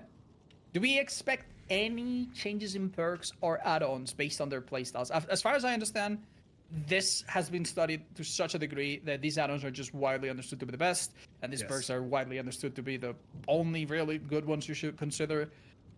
Is there any room for changes at all from your point of view? I don't know if you need Bamboozle necessarily. Okay. No, was it? Yeah, Bamboozle wasn't black. I mean, I think the rest is pretty solid. Yeah, you always want the eruption that has so much synergy with Shadow Dance. Even now, where the 3-gen prevention can kind of kick in, but yeah, it is. Now, unfortunately, like we've mentioned a lot of mechanics in this game that we do not use for competitive rule sets, such as the anti-camping. But unfortunately, the gen kick mechanic is not something that can be switched on and off, so that is something that could happen. However, it's most likely that we'll see that happen in a different match that's coming after this. What happens after this, if I'm not mistaken, is we're headed to Ghost Face, and that is the killer that most often finds themselves kicking gens forever and ever and ever until the anti-3-gen mechanic kicks in. So we're not likely to see that. I don't think the Wraith honestly has enough time with survivors like this to guarantee not, that. No. It's a bit of a more chase heavy setup.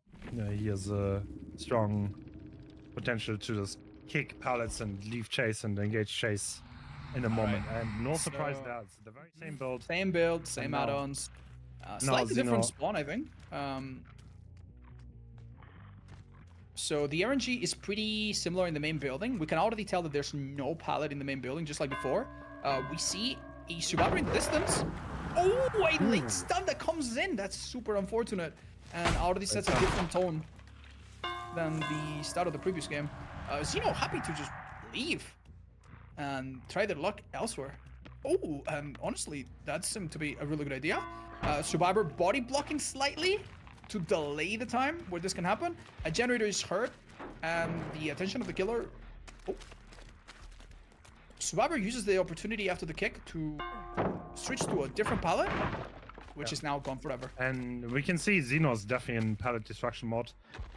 He doesn't need to force anything really, because now the same generator that the survivors are walking on are erupted, and if he comes back, the nearby pallet is gone. So yeah, this will quickly turn into a situation where they just don't have that safety anymore. Same situation again. Yeah. This corner was a little bit weaker than the other version of the map. I think after this, Claudette generally has nothing in this corner, I believe, because we had a survivor with windows of opportunity. So this hit, I think, is, you can delay it, but you can't avoid it. So, yeah. Balance landing is gonna not serve a purpose in this chase, it seems, sadly. It seems like it's out of being used. Oh, excellent job from Xeno. Looks like Marco did not see the Wraith. What went on? This the fast down still at 5 gens. That being said, though, Marco did take the killer really, really far into a corner, and that can be very important with Painters. If you're in a corner with Painters, there is less of a chance that the killer will find a Painters. There's a small chance that that Painters could not be anywhere near. I'm not sure if that's what happened. Actually, we are sure because we can see in the HUD. The survivors will no doubt pay attention to this fact, and maybe try to go down in that corner again. If you go down near the middle, obviously the killer has a lot of hooks, and the chances for one of them not to be a Painters is very, very small. Oh, wow. Great intuition here. Xeno finds the ace, who's not entirely in the open, but this hit now is unavoidable. This is where the pallet break has been created earlier. I think this ace is gonna have trouble getting anywhere. I think. They had no pallet here. You'll remember that in the previous match they had a bit more safety. It seems here it's been reshuffled. A firecracker is thrown to try to throw the killer off. Honestly, not a terrible thing, but yeah, I'm sure the chase could have been a little bit better. This is the dead zone that has been created. This map Yeah. doesn't have like that many pallets. Yeah, a lot of And information has tiny- been given to the killer just now. You'll notice that the painters just happened, and he saw the gen behind the main building get hit by it. So he knows that that's the gen they have the most progress on, and maybe can deduce something. Do you think this is looking better for the killer? Are you confident that they can This is improve looking theirs? mighty fine, I will not lie. I think there are like 3 pallets left on the map, and he's about to get them all. And we're still at Wow. 4 gens. Is there something the survivors could do after this? I mean, if the main building generator gets completed, that unlocks 2 new pallets. Interesting well. play. Like that Oh, might be nice. something they So- have to resort to. That was an interesting Sure. use of balance That landing. brings Great job. time, but now he's running into the dead zone he created himself. And he only has a TL on this pallet. I think it might actually do them well to die in that dead zone if they have to. Just interesting. Just so that Painters doesn't happen. They need the Laser gens now. trying to desperately. buy a little bit more time out of that one pallet. Like you just cannot drop everything. That's the thing. You literally cannot. Yeah. So you have No. to juke a little bit. That Oh, didn't no. go to plan. Okay, so the pallet is not reached. Eruption hits a gen. Oh, a pallet save was Ooh, thank God. attempted. Xenos mailed it out. I mean, Zeno knows that the survivor, like everyone here knows, they cannot let this turret get on the hook because the win condition gets close to unreachable. And now we know why the uncloak and speed add-on is king. Thanks to the down from Eruption, showing the aura of the Ada, the killer could make the correct decision, cut her off on her way to a bullet, and get the hit. And funnily enough, he had no rush to go to Claudette because, as Hans pointed out earlier, he doesn't have just one win condition. He can actually have a flexible approach in how he tries to do this. Oh my god. Well Look done at the by mind Claudette games. here. Oh my lord. Expecting the pallet drop, Claudette does not fold, however. Now drops it, and oh! The break didn't happen! Now it Space finally bar did. war. Yeah, Claudette will probably make this vault and try to die in corner to deny the pain dress. I don't know if there's anything else she can do other than maybe fake it out a time or two. Keep in mind that while the Wraith is cloaked, the chase doesn't begin, so the window will never block. And this will probably not be a pain dress. No, this is the same corner that she already died in. Yeah, and is it's there definitely not any famous. chance the killer can reach another hook, especially considering that they could take hits? Most certainly not. So, Colette dead on hook, which is a bit of a concern. A reset seems like was attempted, but they definitely do not have anywhere close to that amount of time. And I mean, Hedden could have been considered perhaps, but it seems Adam is the target. Now, correct me if I'm wrong, but I think if Adam goes down, that would be a fresh hook, right? I think Adam's the one that hasn't been hooked. Yeah. Yeah, so if that happens, that is one of the win conditions. It could lead to a tiebreaker. So, oh my You see god. the battle over the last pallet on the map. And oh my god, the drag. The grab is coming in. Okay, alright. Well played. Listen, one nice thing about that is that the pallet didn't get broken. So it could be recycled or even picked up by any means later. But yeah, we saw Lactrin do that. There's a bit of a back and forth since the Wraith, when cloaked, cannot grab you. Oh no. Slow vault. Very interesting. Now, hence, why did the slow vault happen there? Why not a fast vault? To buy a tiny bit more time. There's also a mind game you can do. If he uncloaks, you can vault back, but Yeah. that timing was not quite there. Yeah, and I'm guessing Laser's really happy also that he gets to save life for the next vault, but it might not come ever because Zeno is Sad, yeah. And Oof. this looks to be a down. And okay. I So think we're getting close to the win. yeah. No, is yeah, it the win correct condition me already? if I'm wrong. I think it is, right? If this hook happens, and it's most certainly going to, this is a tie. Yeah. This is a tie right now. Survivors have to complete. How many more gens? Survivors basically cannot give up more hooks at this point. That's it. And they need. And the Obviously, next to hook still do this. is the decider. So there's still 2 gens to be done. This chase needs to be a miracle on a Z-wall, and the fast hit is already coming in. Yeah, I mean, you explained earlier that there's just essentially no safety left. Yeah. So yeah, like dying in a corner here achieves nothing. They need to take hits, which is impossible. They need to last long in chase, which is all but impossible. And the moment this down happens, yeah, it's pretty much over. No smash it value, and Pedro's going on the hook, solidifying the set win for Elysium. So does this mean that Elysium are up 3-0 as it stands? Yes. Damn. So It out of absolutely does. Does that mean that if the next set goes home for Elysium and they have some amazing players to make that happen, that would be 4 wins and the best of 7 would be complete? Could it be that the next match is the last one? That is heartbreaking. Yes. That is really heartbreaking. I don't wanna. Yeah, We well, definitely should not get ahead of Elysium ourselves. is definitely the team to beat, but this is not on Larry's, by the way. So the next set, I think, is really? Ghost Face, if I'm not mistaken. Yes, this it is Ghost Face. not going to be on Larry's, as it usually is, because Larry's has a problem with containing its basements. Oh, which is that's a bit right. unfortunate. Yeah, as many people have pointed out, Larry's is bugged. And so that's why we are going to Hawkins instead. It's going to be a again. bit of a different thing. I would say Elysium would be the big favorite for Ghost Face in general, but Hawkins is a set that probably both teams are not necessarily used to, and that might shake things up a bit. I mean, I am very happy that we actually get a change of pace. Yeah, I feel like I've seen Zaka play Ghost Face and Larry's like 6 billion times. So seeing how they perform in a different setting is going to be very interesting.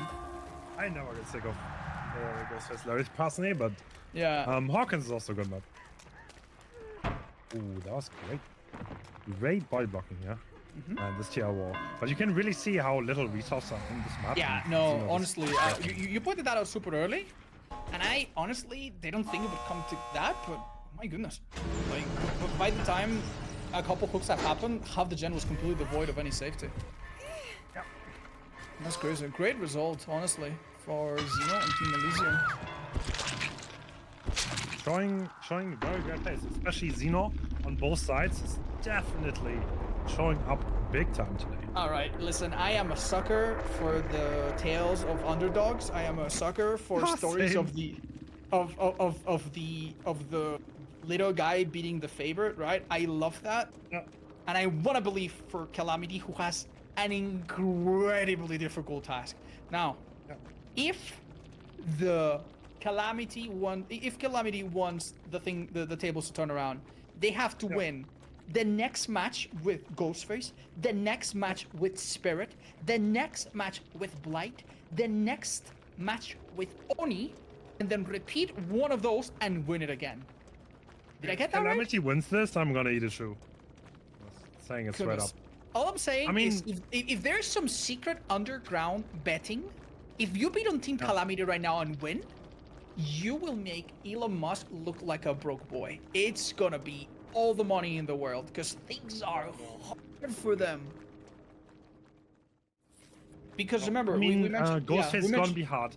Spirit would be after that. I think that's where Calamity is probably at least is very strong. Lasers is Spirit main, and their survivors really strong against Spirit. So I can see that, but then it gets really hard. Blight, that's where Elysium is definitely the massive favorites because Calamity does not have a Blight player. And the last one, Oni, is also... Electron is a very good Oni, but would be really hard. So if they actually win all of those, and then Elysium could, in theory, ask for a replay of Blight for Calamity to take this. So Elysium, Calamity would have to win Blight twice, presumably. If that is the one to be right. They picked. would choose That is that. so hard. Now, This is going to be... we explained this a couple hours ago, but why does Calamity have to win a round twice? Why do they have to win something twice? That doesn't make any sense. So, Calamity already lost in the winner bracket final against Elysium. And then they went back to the lower bracket, to the loser bracket, and they fought their way back against Sinners to be the ones to play in the grand final here that we're playing today. But because Elysium already won, they have the advantage. So if Calamity takes it 4-3, then we would replay one of the sets that Elysium wants to replay. And yeah, that would presumably be Blight, I would think. Yeah, they that's the would one that obviously pick the one that they are most comfortable in, which, you know, we'll see when we get there, but Blight looks like it would be it. So basically, Team Calamity is like the main character from Doom. They went to hell and fought their way back, and now they just need to go through this very grueling set of games. And honestly, like, even if they lose a set, you have to give it to them. They've been putting up an amazing show, going toe to toe, tying the Nurse game. You know, like, against a team that is honestly, they have so many people on their roster. They have so much talent to work with. Honestly, even coming close to matching that level of talent is already so difficult for your average competitive team. Yeah, no. Elysium is definitely a super team. They have a ridiculous amount of talent on the roster. Literally every single player of them. Like the thing is, they could have like 2 teams. Yeah, so many they have some. It's basically, just imagine a Pokemon trainer that has like 9 Pokemon of every type. They just have no weaknesses. If they need to pick a basic killer, they have Zaka. If they need to play some of their specialty picks, they have a person for the job. And what we're about to see is how they fare as one of their strongest roles. Zaka on the role of Ghost Face, which is one of the things he's known for. One thing I want to note here. So we have Wallet. This is a map with an insane amount of pellets, and you kind of have to drop them. So I think this is going to work out. I think this is really going to work out, because you're going to be in your power all day, and even breaking him out is not going to do much, because he's probably going to get his back. Yeah, so if a survivor breaks you out by looking at you, that would normally mean 20 seconds of no power at least. But with the walls on Wallet, which Hans was talking about just now, the problem is that if you drop a pallet and he breaks it, he gets it back immediately. So it's very, very difficult. Excellent job from Marco. Actually making it out, dropping the pallet. That's an insane read. Yeah. Now this becomes really strong, because you can just loop around and a massive mind game has to happen. But it does happen, and Zaka deals with this situation expertly. Mind you, chasing here mindlessly would have been a disaster. Against the Myers, you could have read the heartbeat and know where he's coming from. This is not possible because the Ghost Face is undetectable, which means the moment he breaks vision, you literally just have to guess. Marco guessed wrong. But hence, why didn't the survivor look at the killer to reveal him? You can't, because if you're in stock, you cannot reveal him. So this chase was basically rigged against the survivor from the beginning. Yeah, so we had 5 gens. The pain vest has happened. He's not trying to be revealed, probably trying to find a target for the pop. It looks like they're doing 3 solo gens. He can stalk through the glass there, though. Is he gonna go for the stalk? No. He might want to stay close and not overextend. Oh, he gets revealed, goes for the hit. Oh, gets someone else to him. Oh, but then what? Pallet. No, look. What the DBD gods doing his job, recharging the entire power. Ooh, yeah, we're gonna see it happen. Does he lean and prepare the survivor for later? No, he hits, applies Sloppy Butcher. Yep. And now, a bit late for a pop, obviously, but applies Eruption. One thing that we haven't talked about yet, this is a very rare case where someone is not bringing Corrupt in a comp map. How so? Because the meta way of playing against Ghostface is everyone takes a corner and you wait to get vision on the Ghostface, and then you go on gens. And in this way, Corrupt really doesn't do much. So it's kind of like a counter to the meta how survivors play this map, because you don't just quote-unquote rush gens. You play off info, you see where's the Ghost Face. It would be, it would be a disaster. Yeah, it would be a disaster if 2 survivors sat on a gen mindlessly and then they got stalked. And they just got stalked. You would pretty much lose the game. Yeah, exactly. Yeah. So what happens, at least on the classical Larry's outcome, is that one survivor will be more or less tunneled off, and then it will become a massive war of attrition between the killer and the survivors, where the gens will get kicked, Eruption will be applied, they'll try to heal, but it's sloppy, so it's hard, they'll walk out, then the killer will eventually find them, and back and forth, sometimes resulting in very long games, right? Is something like that likely to happen here? Because, I don't know, the gens... I mean, it's Hawkins, right? Yeah. I feel like Ghostface is a lot more lethal on this map. There are not that many god pellets that you necessarily have to break. If you stalk someone, you can probably get them killed unless there's a body block happening. So I don't think this is gonna go as long.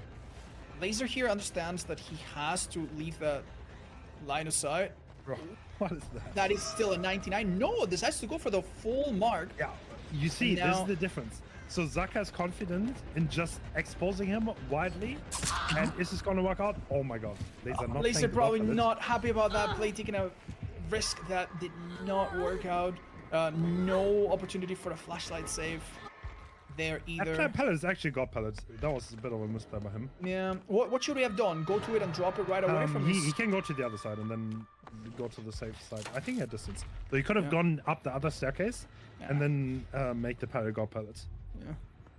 All of these things much easier said than done, as we've seen time Yeah, and of time course. again. Like- Even though these survivors genuinely, like at their best, perform out of their minds. Ah, dude. They have If to you- okay, listen. so- yeah, If you get Yeah, go ahead. exposed in the finals of a big tournament, yeah. like it's a different Wait, situation than is the it exposed? spectating. Is it exposed as in like your pictures get leaked or exposed? Are we talking in game? Yes, we're talking. Okay, we're in-game. talking in game. If you get exposed in game, then yeah, you're gonna be a bit nervous. Oh, that's classic Zaka crouching around. Oh, that's Does it hit? too late. Too late. Oh, I can't tell. Doesn't quite get it off. Oh, So boy. one thing though, I think this is not looking too bad for the survivors. There are a lot of gens here on the bot side, and I think Zaka's kind of trying to stay in Yeah. this area now. No one's 99, 2 people injured, 2 hook stages, several gens started. Zaka catching Lactoon slightly out of position here. But, you know, if it doesn't result in a down or some disastrous play, it's okay. Look at the power, it gets complete refill after breaking a pallet. That's why this green add-on was chosen again. And I don't know, dude, these gens are hard to hold, I think. That being said, 3 people injured and no medkits, I believe, and not a lot of healing perks to hub. Yeah. So this is a kind of make it or break it. He knows that these people are resetting. He's looking for it. Yeah. And I think if the survivors can play this safe from here on out, I think they're not in the worst spot. They're only 2 hook stages on the board. Yeah, we see that the killer refuses to chase someone into the window room, hence explained earlier that Yeah. window is just extremely powerful, so you would be shooting yourself in the foot. That being said, is Laser remaining there, or are they being caught outside? No, they think go they're to this very resetting safe by the window, area. yeah. Yeah, very nice, very nice. You can see what happens when the team doesn't know where the killer is, and everyone else is just moving their camera back and forth. If Laser did Oh go no, back here, Laser fucked it up. Laser fucked it up. So now there's chase active, and the window blocker, yeah, Yeah. he can't vault it back. there is a He- small window here, but damn, not good enough. Had he reached this So pallet what- though, that could have been a good thing. So if you only press shift while vaulting for like a few frames, you actually Yes. don't activate the chase condition. And Wow. Laser pressed it for a little bit too long. Chase started, the window starts blocking. At that point, the killer can actually outplay that window. Otherwise, it is literally impossible to outplay. It's literally a pure influence. in So the you're best way of the you're word. basically saying that Laser might be losing a tournament because he's, you know, shift key is a bit too sticky and he didn't wash it Yes. properly. Maybe. That might be some Cheeto dust that loses these survivors this match. That's how Mark is kind of it getting comes caught up. off guard. That's another pop. The value is coming in. Everyone is injured now. We're still at 3 gens. I think Zaka got so much pressure here. You see, every gen is yellow. Eruption is being applied. And Adam is getting caught off guard. Does he make it to any safe pallet? This is not the safest. I mean, to be fair, I gotta hand it to them. Last time they were not in the safest pallets. They played so well. Look at that! And we see a repeat winning that. with the Wow. absolute cold drop of that pallet hitting Zaka and probably sending Okay, him that off. was honestly that was very deciding. So if he went down there, I think Eruption every gen would explode. But he wins that, and now they can reset again. Maybe they can come back here, reset the pressure, attack the gens together. This is definitely not over at all. I have a bit of a hypothetical for you. In the next update, Yeah. Sloppy Butcher and all other forms of Mangold are going to be timed and they're going to be shorter. Yeah. Do you think this perk, which so far has been used in literally every single Ghost Face round, do you think it will still be used in Ghost Face if it goes away after a minute? I think I don't know, a minute. I don't know if these numbers will actually stick. A minute, Yeah. probably not. No, I don't think so. Okay. But yeah, funnily enough, all the other perks have been swapped here and there, but looking at the statistics from the DBDLeague that they were kindly enough to provide. Yeah. Oh, Marco being One spotted. thing that is a little bit interesting in these. So this is the kind of point where you kind of don't want to just get tags. You actually need to expose people. You need to get downs inside your gens. That is the only way for Zaka to continue pushing this game. Yeah, and that's what he's the trying thing to that. get here. That's what's gonna make eruption happen and everything fall into place. But we've seen Zaka struggle to find a suitable victim. Survivor's running to safety. Marco would have been a great target. You'll remember that he was the first one to go down earlier. He actually crouches there, maybe makes the footsteps a bit harder to hear. The expose is only gonna last another 20 seconds. He's standing though. Oh, does he need it? No need to. Laser takes a hit. He's mighty this also breaks him out of stealth, which makes it a little bit easier for Marco to gauge the distance and know whether or not they're in trouble. So free though. I don't know. I think they're calculated. I think they're just trying to take him away from a worse target. Maybe. Delaying. Oh, does he make that window? This resilience might bait the swing. Oh, drops. Double back. There you go. Body block. Not enough people. 99 makes body blocking obviously a possibility. Running together, holding hands, running back. Maybe once they hear even. I can't think so much has happened. All right, let's see if his shift key is working properly. He needs to end chase. He is running, however. He's running in circles. He does make it to a pallet on his left, but he doesn't try, funnily enough. He might be going for Marco to take a hit. Wait a minute. Why do they let Pedro take the hit here? Is there a deeper strategy we're missing? I am not entirely sure. Maybe our analyst Ratz wants to join in and tell us if we've missed something here. Because that's a bit interesting.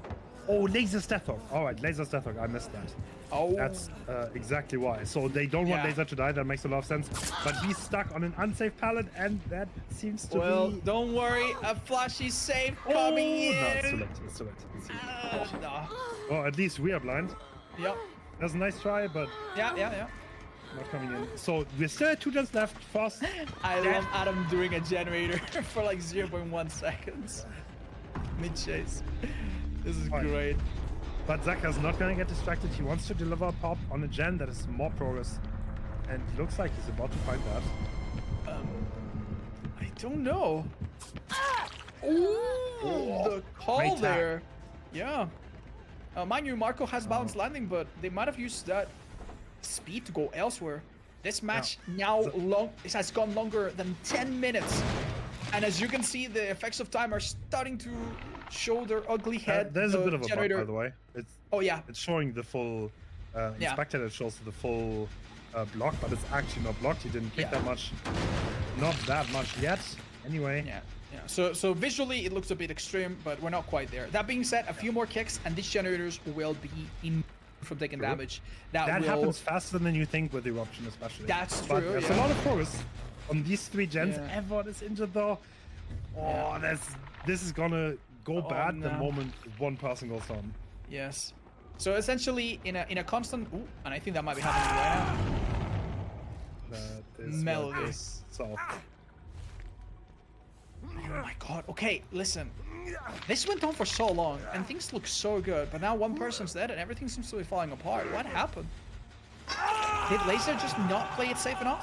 Was that ultimately what? I think Calamity are not the biggest indoor experts, and that's just not their strong suit. Yeah. Had they had a healthy person to take that hit for the ADA for Laser, that could have been game-changing. We still have a pallet here that is fairly safe. I mean, it was a bit of a long time coming. There were like too many hit tanks coming in. They just didn't play safe enough. There was not like one thing that went wrong. There's like a collective of things. That's great play by Pedro though. Yeah.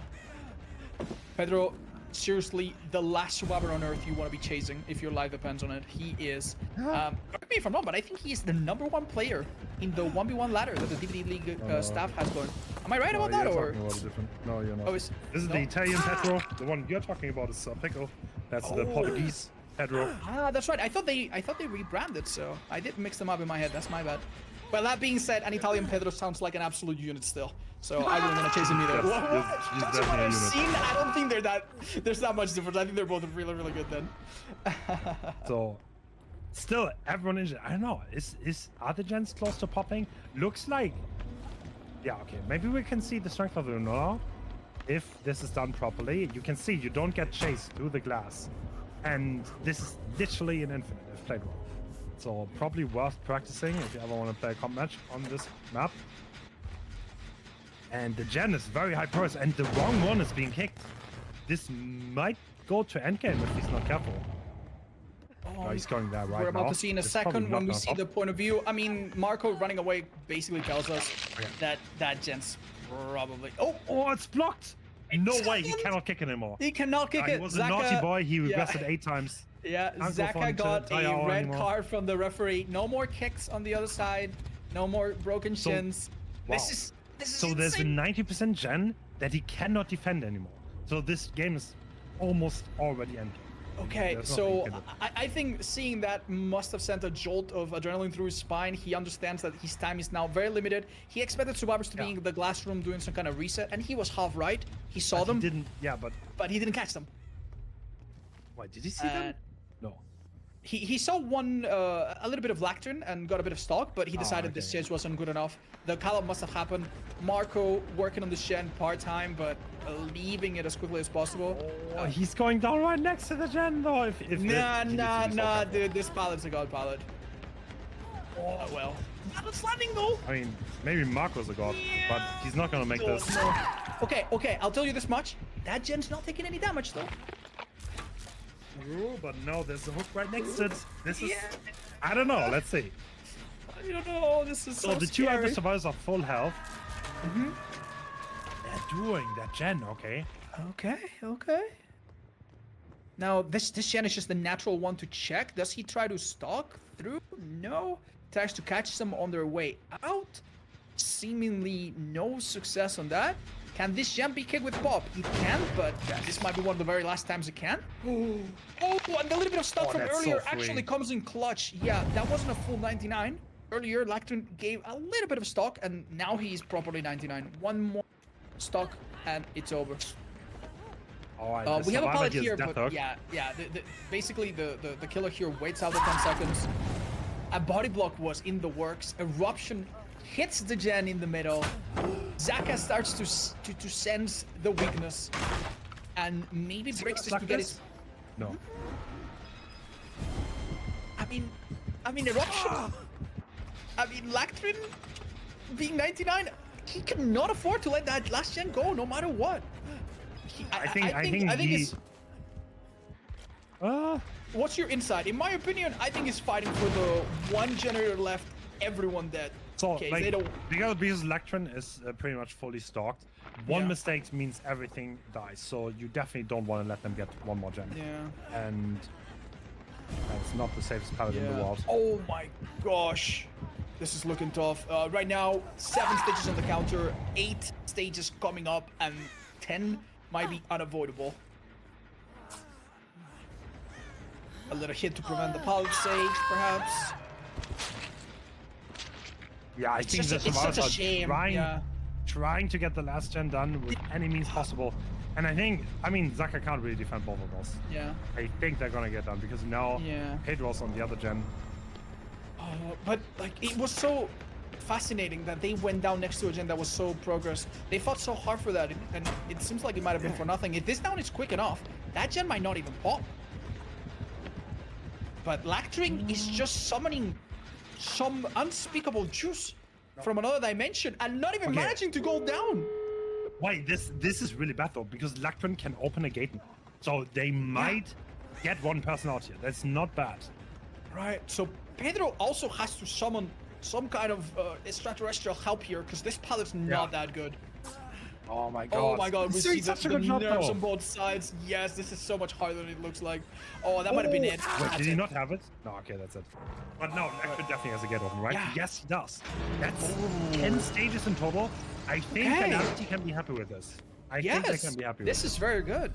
So, essentially, Zaka, would you agree that he had 4 kill and 5 gens guaranteed? He played a bit safer? And maybe he overextended? Is that a fair assessment of the situation? Or was it inevitable that this last gen was safe is a strong word. I mean, the gens... I don't know. I'm not sure. That was... I guess, yeah.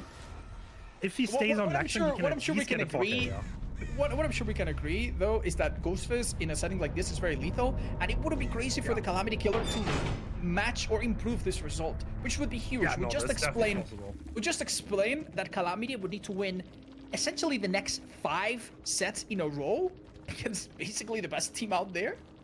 And that would be very, very difficult. But hey, if they win the next one, that's not 5. They just need to win 4. And one step at a time, they could have a monstrous comeback. Now, I don't know if they pay us by the hour hence, but I'm sure you and I both would be very happy to see that happen and see this go on for as long as possible. Absolutely. Elysium, an extremely good team on indoor maps, though. It is hard to play against them. They play the pallets extremely well, and it's just so unbelievable. It's an uphill battle for sure. I wonder if we're gonna see the same build. That's gonna be a thing. Well, as we mentioned earlier, looking at the statistics, which were taken mostly from matches in Larry's, I believe, Sloppy Butcher is a given. Eruption is in basically every single variation. The thing you mentioned where Corrupt is sometimes abandoned makes sense. We might see a repeat of that. The add-ons, there are actually a few variations. We do expect maybe to see 1 or 2 different picks, so we'll tell you all about that as soon as we see it and it's confirmed. But yeah, the playstyle, the difficulty, all of that will be the same. Ratz, what do you think, as our analyst, what do you think of the chances for Calamity here? I mean, it's definitely possible. We've seen Eonix going at it on the Ghost Face against Elysium, and they've won that set against Elysium. Though it was Larry's, and this is not Larry's, but it's definitely possible. We've seen them mess up before. Maybe we've seen them mess up in the future again with like some sort of out of position tunnel out maybe. But also a really nasty hook could also be enough to already get themselves into a position to win a game. Because what we've seen this game was there was not really this very territorial gameplay of you hook somebody and you camp them and stay in your 3-gen. It's more like you have to commit, you have to extend and do something and get up the pressure, because otherwise they can just get 3 sets for free and stuff like that. And that way we've seen the eruption applied on so many generators to get the entity block into play, which right now is kind of like you don't have the time. You have to, as killer, you have to do something. You can't just sit there and play chess for 20 minutes or 40 minutes. So you have to get some pressure somehow, and the gens will be blocked if you don't do that. And maybe if somebody gets caught out of position and hooked in a position where it's really punishing, we can maybe force a second stage and not have to worry about this gen blocking mechanic as much, because if we get the game pace really quick going, then I think compared to Larry's, this map kind of enables more aggressive plays for the Ghost Face, right? But hit tanks are also extremely important. You probably need to play around the guard window a lot, which might come in handy. So this is like an area of the map where the killer, I don't think he can even contest, honestly. Like if the survivor knows how to run that window, I don't think there's anything you can do as a killer. That's very much similar to the Larry's though. If you play a topside 3-gen with like the TV room, and then you have the survivor getting unhooked and run bottom to library and all these guard pallets that you always have on bottom side, you can't commit that either. It's the same thing for this map with the guard room. So it's very similar. So in a matter of seconds now, we're going to be loading into what could make or break these entire finals. Ratz, correct me if I'm wrong here, but if Calamity doesn't perform well enough, they'll go home with the very honorable second place, correct? Very honorable, maybe not, but they will go home with the second place, yes. Second I place, think Calamity's going to be happy about second. Yeah, come on. I think, honestly, no, the fact that I won against Sinners... I'm sorry, I understood the wrong way around. Listen, if you can get a person like Hans and I that have watched so many games to scream at the top of our lungs, you must be doing something right. I don't care what the result is. I don't care if number 2 is not good at you. I have seen some amazing stuff so far, and I would be happy if this is going to be the last round, but I would be happier still if it goes for a little while longer. And Calamity has every tool to reach that. And I'm sorry, I understood you the wrong way around. Yeah. Calamity won against Sinners, which is the South American super team, which was a great performance already. So they got very far in this tournament. They can be very happy.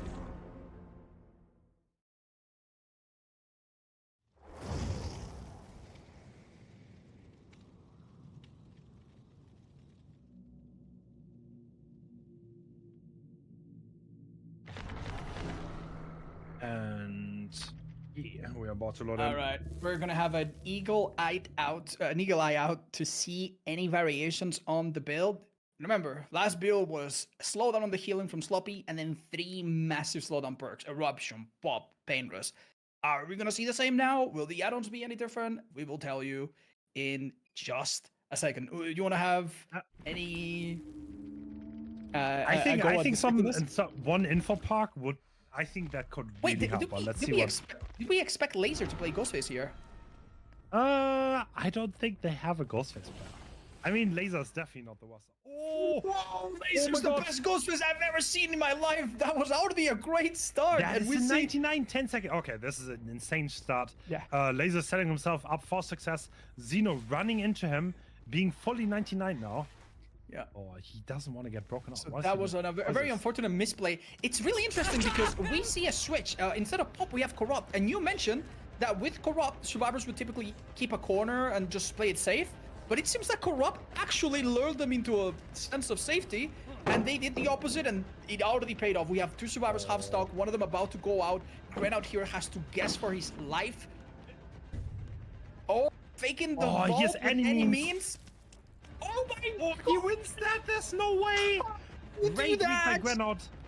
This gets him to another pallet, which also gets stopped at the right time. If the Ghost was too undecided, he will actually pick it up. And Gren out there, with the absolute confidence of a god, was ready to just wait it out and pick up the pallet. I can Get me what he's having for breakfast, dude. I want to have what he's having. I also that cheeky white skin on top, and he plays like that is actually Okay, that being said, Gren out got a bit of pressure, but what else is going on? Painless coming in 99 on Xeno, so I think this is an insanely good start for Laser here. Going for the unhook now. This is Eruption being applied. Oh, nice. We see Laser hide behind that barrel to avoid a reveal. We still have the same add-on that would give your power back the moment that you break a pallet, but we have a second add-on that's different. Instead of having Philly, which makes the stalking a little bit faster, we have the dropsheet lick knife, or whatever the heck it's called. Oh, excellent play there! What? Okay, that was interesting. So I guess the add-on was so recent. So, well, Xeno needs to watch out too, though. Yeah. And both of the pallets go down in this room. This is now the idea here, the idea here, of course, is that if Nia makes a fake step, oh my god, oh my god. Okay,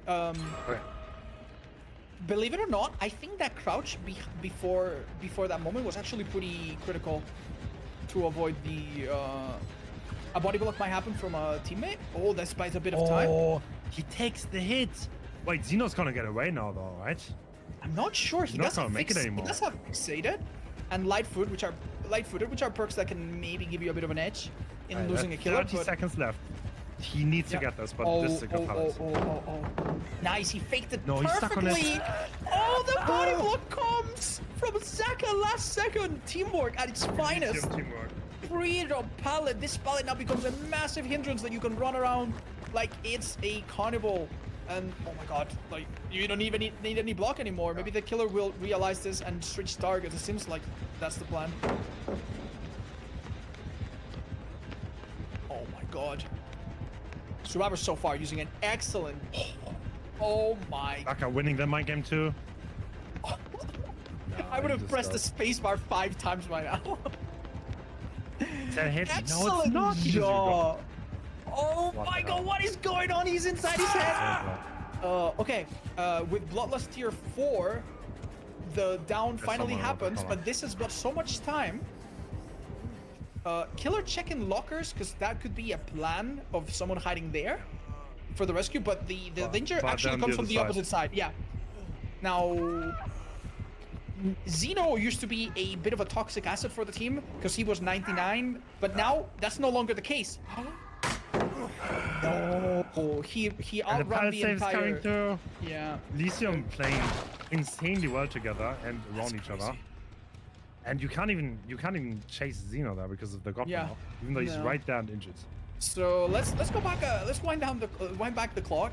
He chased Zeno, then had to leave for Zaka, and then Zaka had to be left for whoever he catches now because they were just so good at having each other's backs and using the map together. That is just unbelievable. And even though Zaka went down on that pallet, he bought so much time. We see another gem pop, and the pain wrestlers are getting lonely there. They're not happening. They're not happening in time. Oh. Nice injury. So now there are 3 people injured. There's only 1 hook stage on the bot though. Yeah. Despite the Wallet amazing start replenishing for the power. Laser, it's starting to go south for them right now. Remember, the win condition would be to killing every survivor would do, no matter the state that they're in. So until the gates are open and one survivor is physically out of the gates, that is just something that they're gonna have to be very, very careful with. They are still vulnerable to a moment of the reset, the healing gets interrupted. They're still vulnerable to a moment of chaos where everyone goes down. Oh, he started chase. The shift Okay. fucked up. So now he cannot vault it 3 times. It's gonna. No, the chase was on Nia. Not only I was confused, I think Laser was also confused. The right never started chasing. It was the Nia that Yeah. started it. Right, so Laser almost felt like he could actually engage in that, but then realized quickly that basically that survivor will never get the window block, and that's actually really nasty. These survivors are out of them. And how do they do this? Winning it once again. How are they making this look so easy? Yeah, it's just the individual brilliance on Elysium is just insanely high. Goodness gracious. Yeah, we mentioned earlier that, you know, a team can only really falter as soon as one of their survivors falters, and all of these survivors have supported each other enough to keep the killer at bay, but also not enough to get in each other's way. Ever since the beginning, where they had a bit of a misstep, we have seen nothing but what seems flawless play from them. Body blocking when they need to, but stepping away when they don't have to. Going for a rescue, but not making it too easy or too obvious. Getting multiple people involved when necessary, but then quickly retreating back. And the killer right now must be feeling a creeping sense of frustration knowing that they've poked at every corner of the team and none of it really fell. I think we come to the just stage where waiting. no one knows where the killer is and they're waiting for a call out, playing it safe. Yeah. Ooh. Does he hear Granite walking the top gen? No, it doesn't look like it. Does not want to engage. And that's a bit of downtime. There are only 2 generals left. Yeah. So 2 generators this is left. a make it or break it. Yeah. We need something now. In one way or another, this killer needs 11 hook stages to win. And so far they only have 1. So they need 10 more hooks or the equivalent. And look at where we find ourselves. This bloody window yet again. We see the walk in there. Oh, escape! Did he? Did you see it? Oh my god, they are actually if he doing us a- vaults one more time, the window Oh my blocks. God. Wait, why did he swing? Oh, now he gave him the upset shot. Yeah. I mean, we could see a head-on play. We have Ace with head-on. Oh, it seems like they might be going for a simpler the body block. Blight coming in for boy block. I can't What believe the that hell? worked. Yeah, Xeno seem to be at the end of their luck, but just this teamwork is just unbelievable. Little blind comes in. This also applies the rightmost perk, Residual Manifest. This removes all auras and a little bit of awareness from the killer. Unless a head-on play happens. No, simpler yet. Another body block. Has anyone ever played like this before? What is going on? Are there 5 or 6 survivors in this lobby? How are there so many of them? All right, this might be the Fascinating. solitary time where they've actually made a mistake when it comes to looping around a small pallet. It is very A little late too at late. this point. Yes. Mind you, survivors have a very simple win condition. Don't get hooked 10 more times. or 9 more times, and I think that's absolutely doable for the really, really good position that they're in right now.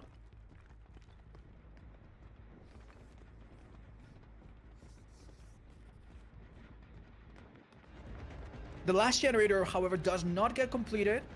Last survivor waiting appropriately, and it's possible right now that knowing their win condition, they might play a bit more aggressive, focus on the last gen now that it's only one, and we might see a bit less teamwork. Though I would be honestly, oh my god, no, they still want to play solid. They do. They are happy to take this risk, even the prospect of doing all gens and somehow getting 1 or 2 escapes. Nah, they don't want it. And that is another vault that doesn't result in a hit. Wow. And the chase is being broken. Yeah, the gen is painfully far away not from gonna the only gen. No, there's no way. Unless he has a rope to climb that hole above him, he is not getting there in time. All the survivors need to do is split on gates. And no matter how pretty or ugly it looks, as long as a couple of them get out, there's essentially no condition for the killer to win. He's trying to get there, but I think it's going to be a tiny bit too late. Yeah, sadly. Oh, wait a minute. No, the survivors played it safe. Honestly. Yeah. Okay. I'm not sure they even want to. I think they didn't know if the Ghost Face is going to be there on time. Obviously, we spectator know that he wouldn't be there on time. But as a survivor, you always want to play it safe. There's no reason to take risks if you're already ahead. Well, I have to say, I don't know. I feel like what they're doing is remarkable, no matter what. Like, the fact that they've managed to play this safe and keep the consistency of this teamwork without breaking entirely. We saw what happened with Team Calamity earlier, when they took hits for each other and how eventually they were pushed against a corner where everyone was injured. The Ada died, no one could take hits, yada yada. But no. This team has kept a remarkable composure despite taking several hits, going for several risky plays. This team has really lived up to its reputation of being daredevils.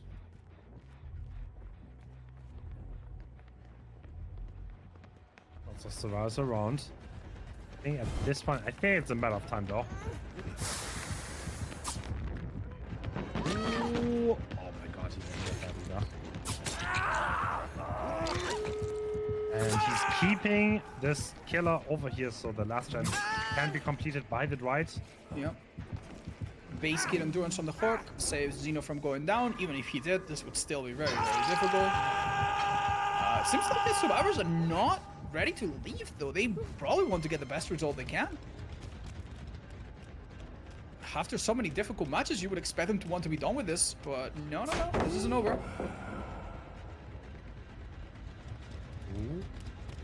Grenout hiding behind. Ooh, what a fake! Yeah, no, incredible. Look at this. Look at this insane pathing. Do you think that he runs those flippers because of the noise they make? I just realized that his twists are quite peculiar. Is there any advantage to it? No, I don't think so. I think this is the meme skin. Oh dear. Well, but maybe. All right, broken out of power. No chance to get it back within the next 20 seconds. It doesn't seem like a happy ending where they all walk out, but honestly, dude, any ending after such a match would be a happy one. Yeah. Absolutely. I think they will take the 3-man out with maybe the risk that whoever's not being pushed out, I think that would be Xeno. Xeno, I guess, can linger for a pallet safe, but it's looking difficult otherwise. Yeah. Right. Oh, never mind. I guess they want to force this pickup. And sadly, Laser here has very little. Is he gonna bait a hit and go down to mending? That would be insane. What? No, it's not. Okay. Would that be an ultimate BM? Yes, it would be. Absolutely. But he doesn't. Xeno's gonna leave in style. 5 seconds in total. Jeez. But that means that Elysium is gonna take this grand final pretty flawlessly, besides the first set where we drew once.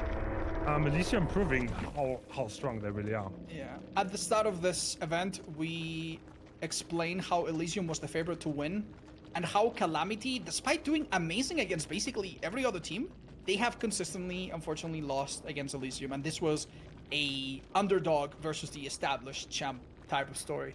Unfortunately, the underdog did not win today, and we didn't get to see all the other sets, but the legend grows, and the next time these two teams face off against each other, which will inevitably happen, I'm sure, we will hopefully be there to tell you all about it.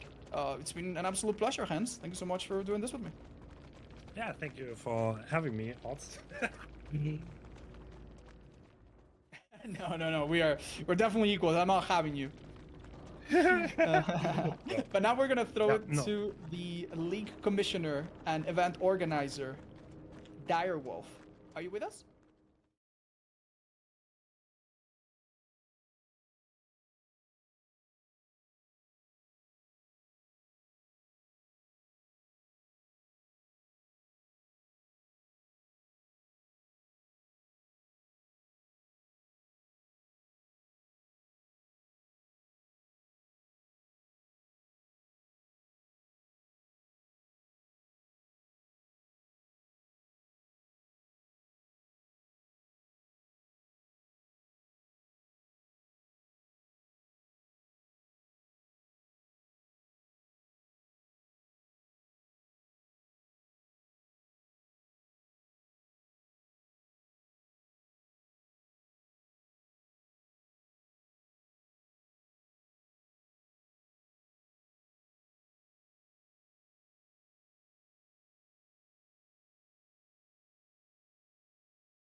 Yeah, I'm here. Thank you so much, first of all, Hens and Odds, for casting this amazing grand final. I think we've seen amazing trials today. Thank you so much for hosting the stream for so many people. And Elysium and Calamity, I think you have put up an amazing show. Calamity, very, very honorable second place here with amazing performances. And Elysium, time to celebrate. I don't want to say we expected it, but you definitely met up to the highest expectations we had towards all of you. The reason why I took over here is because we have a lot of people that we have to give a thank you to, and it might take a little bit, but it's important that everyone is getting the credit they really deserve, because DBDL is not only the two casters you see on the stage every single stream, and it's not the few staff members you see running around from time to time.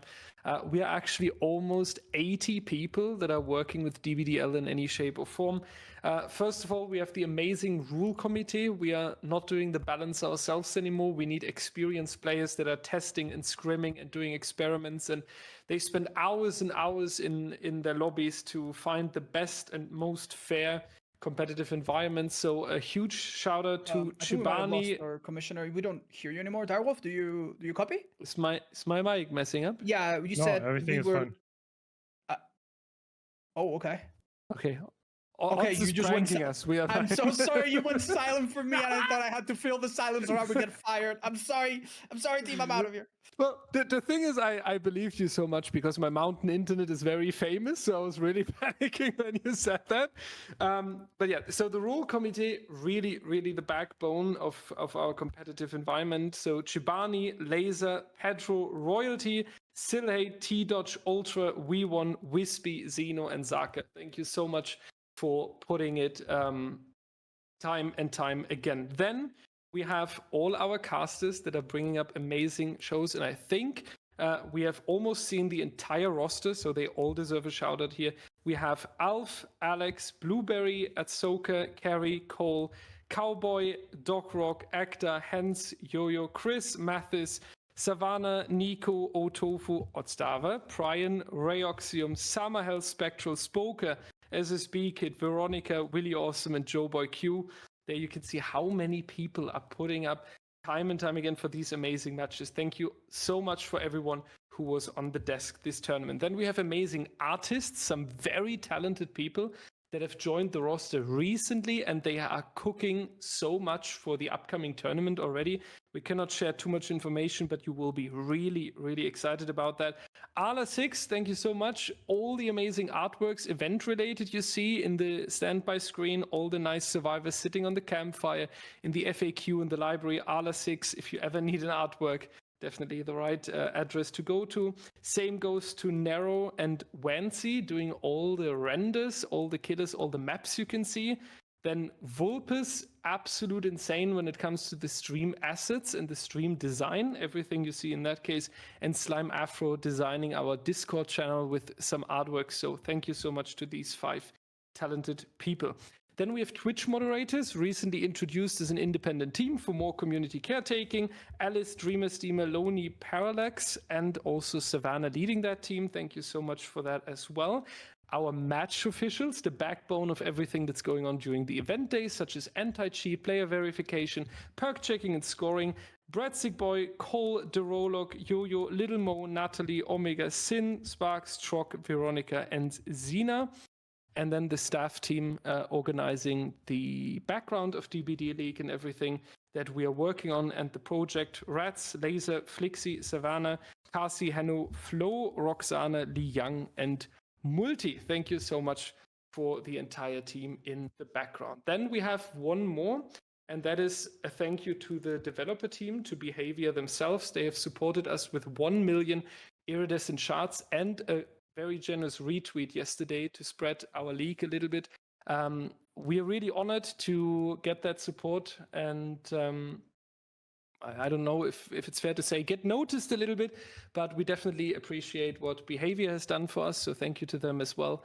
And last but not least, we can do a lot, and 80 people can do a lot, but it would all be senseless if there's no one coming around to watch the stream.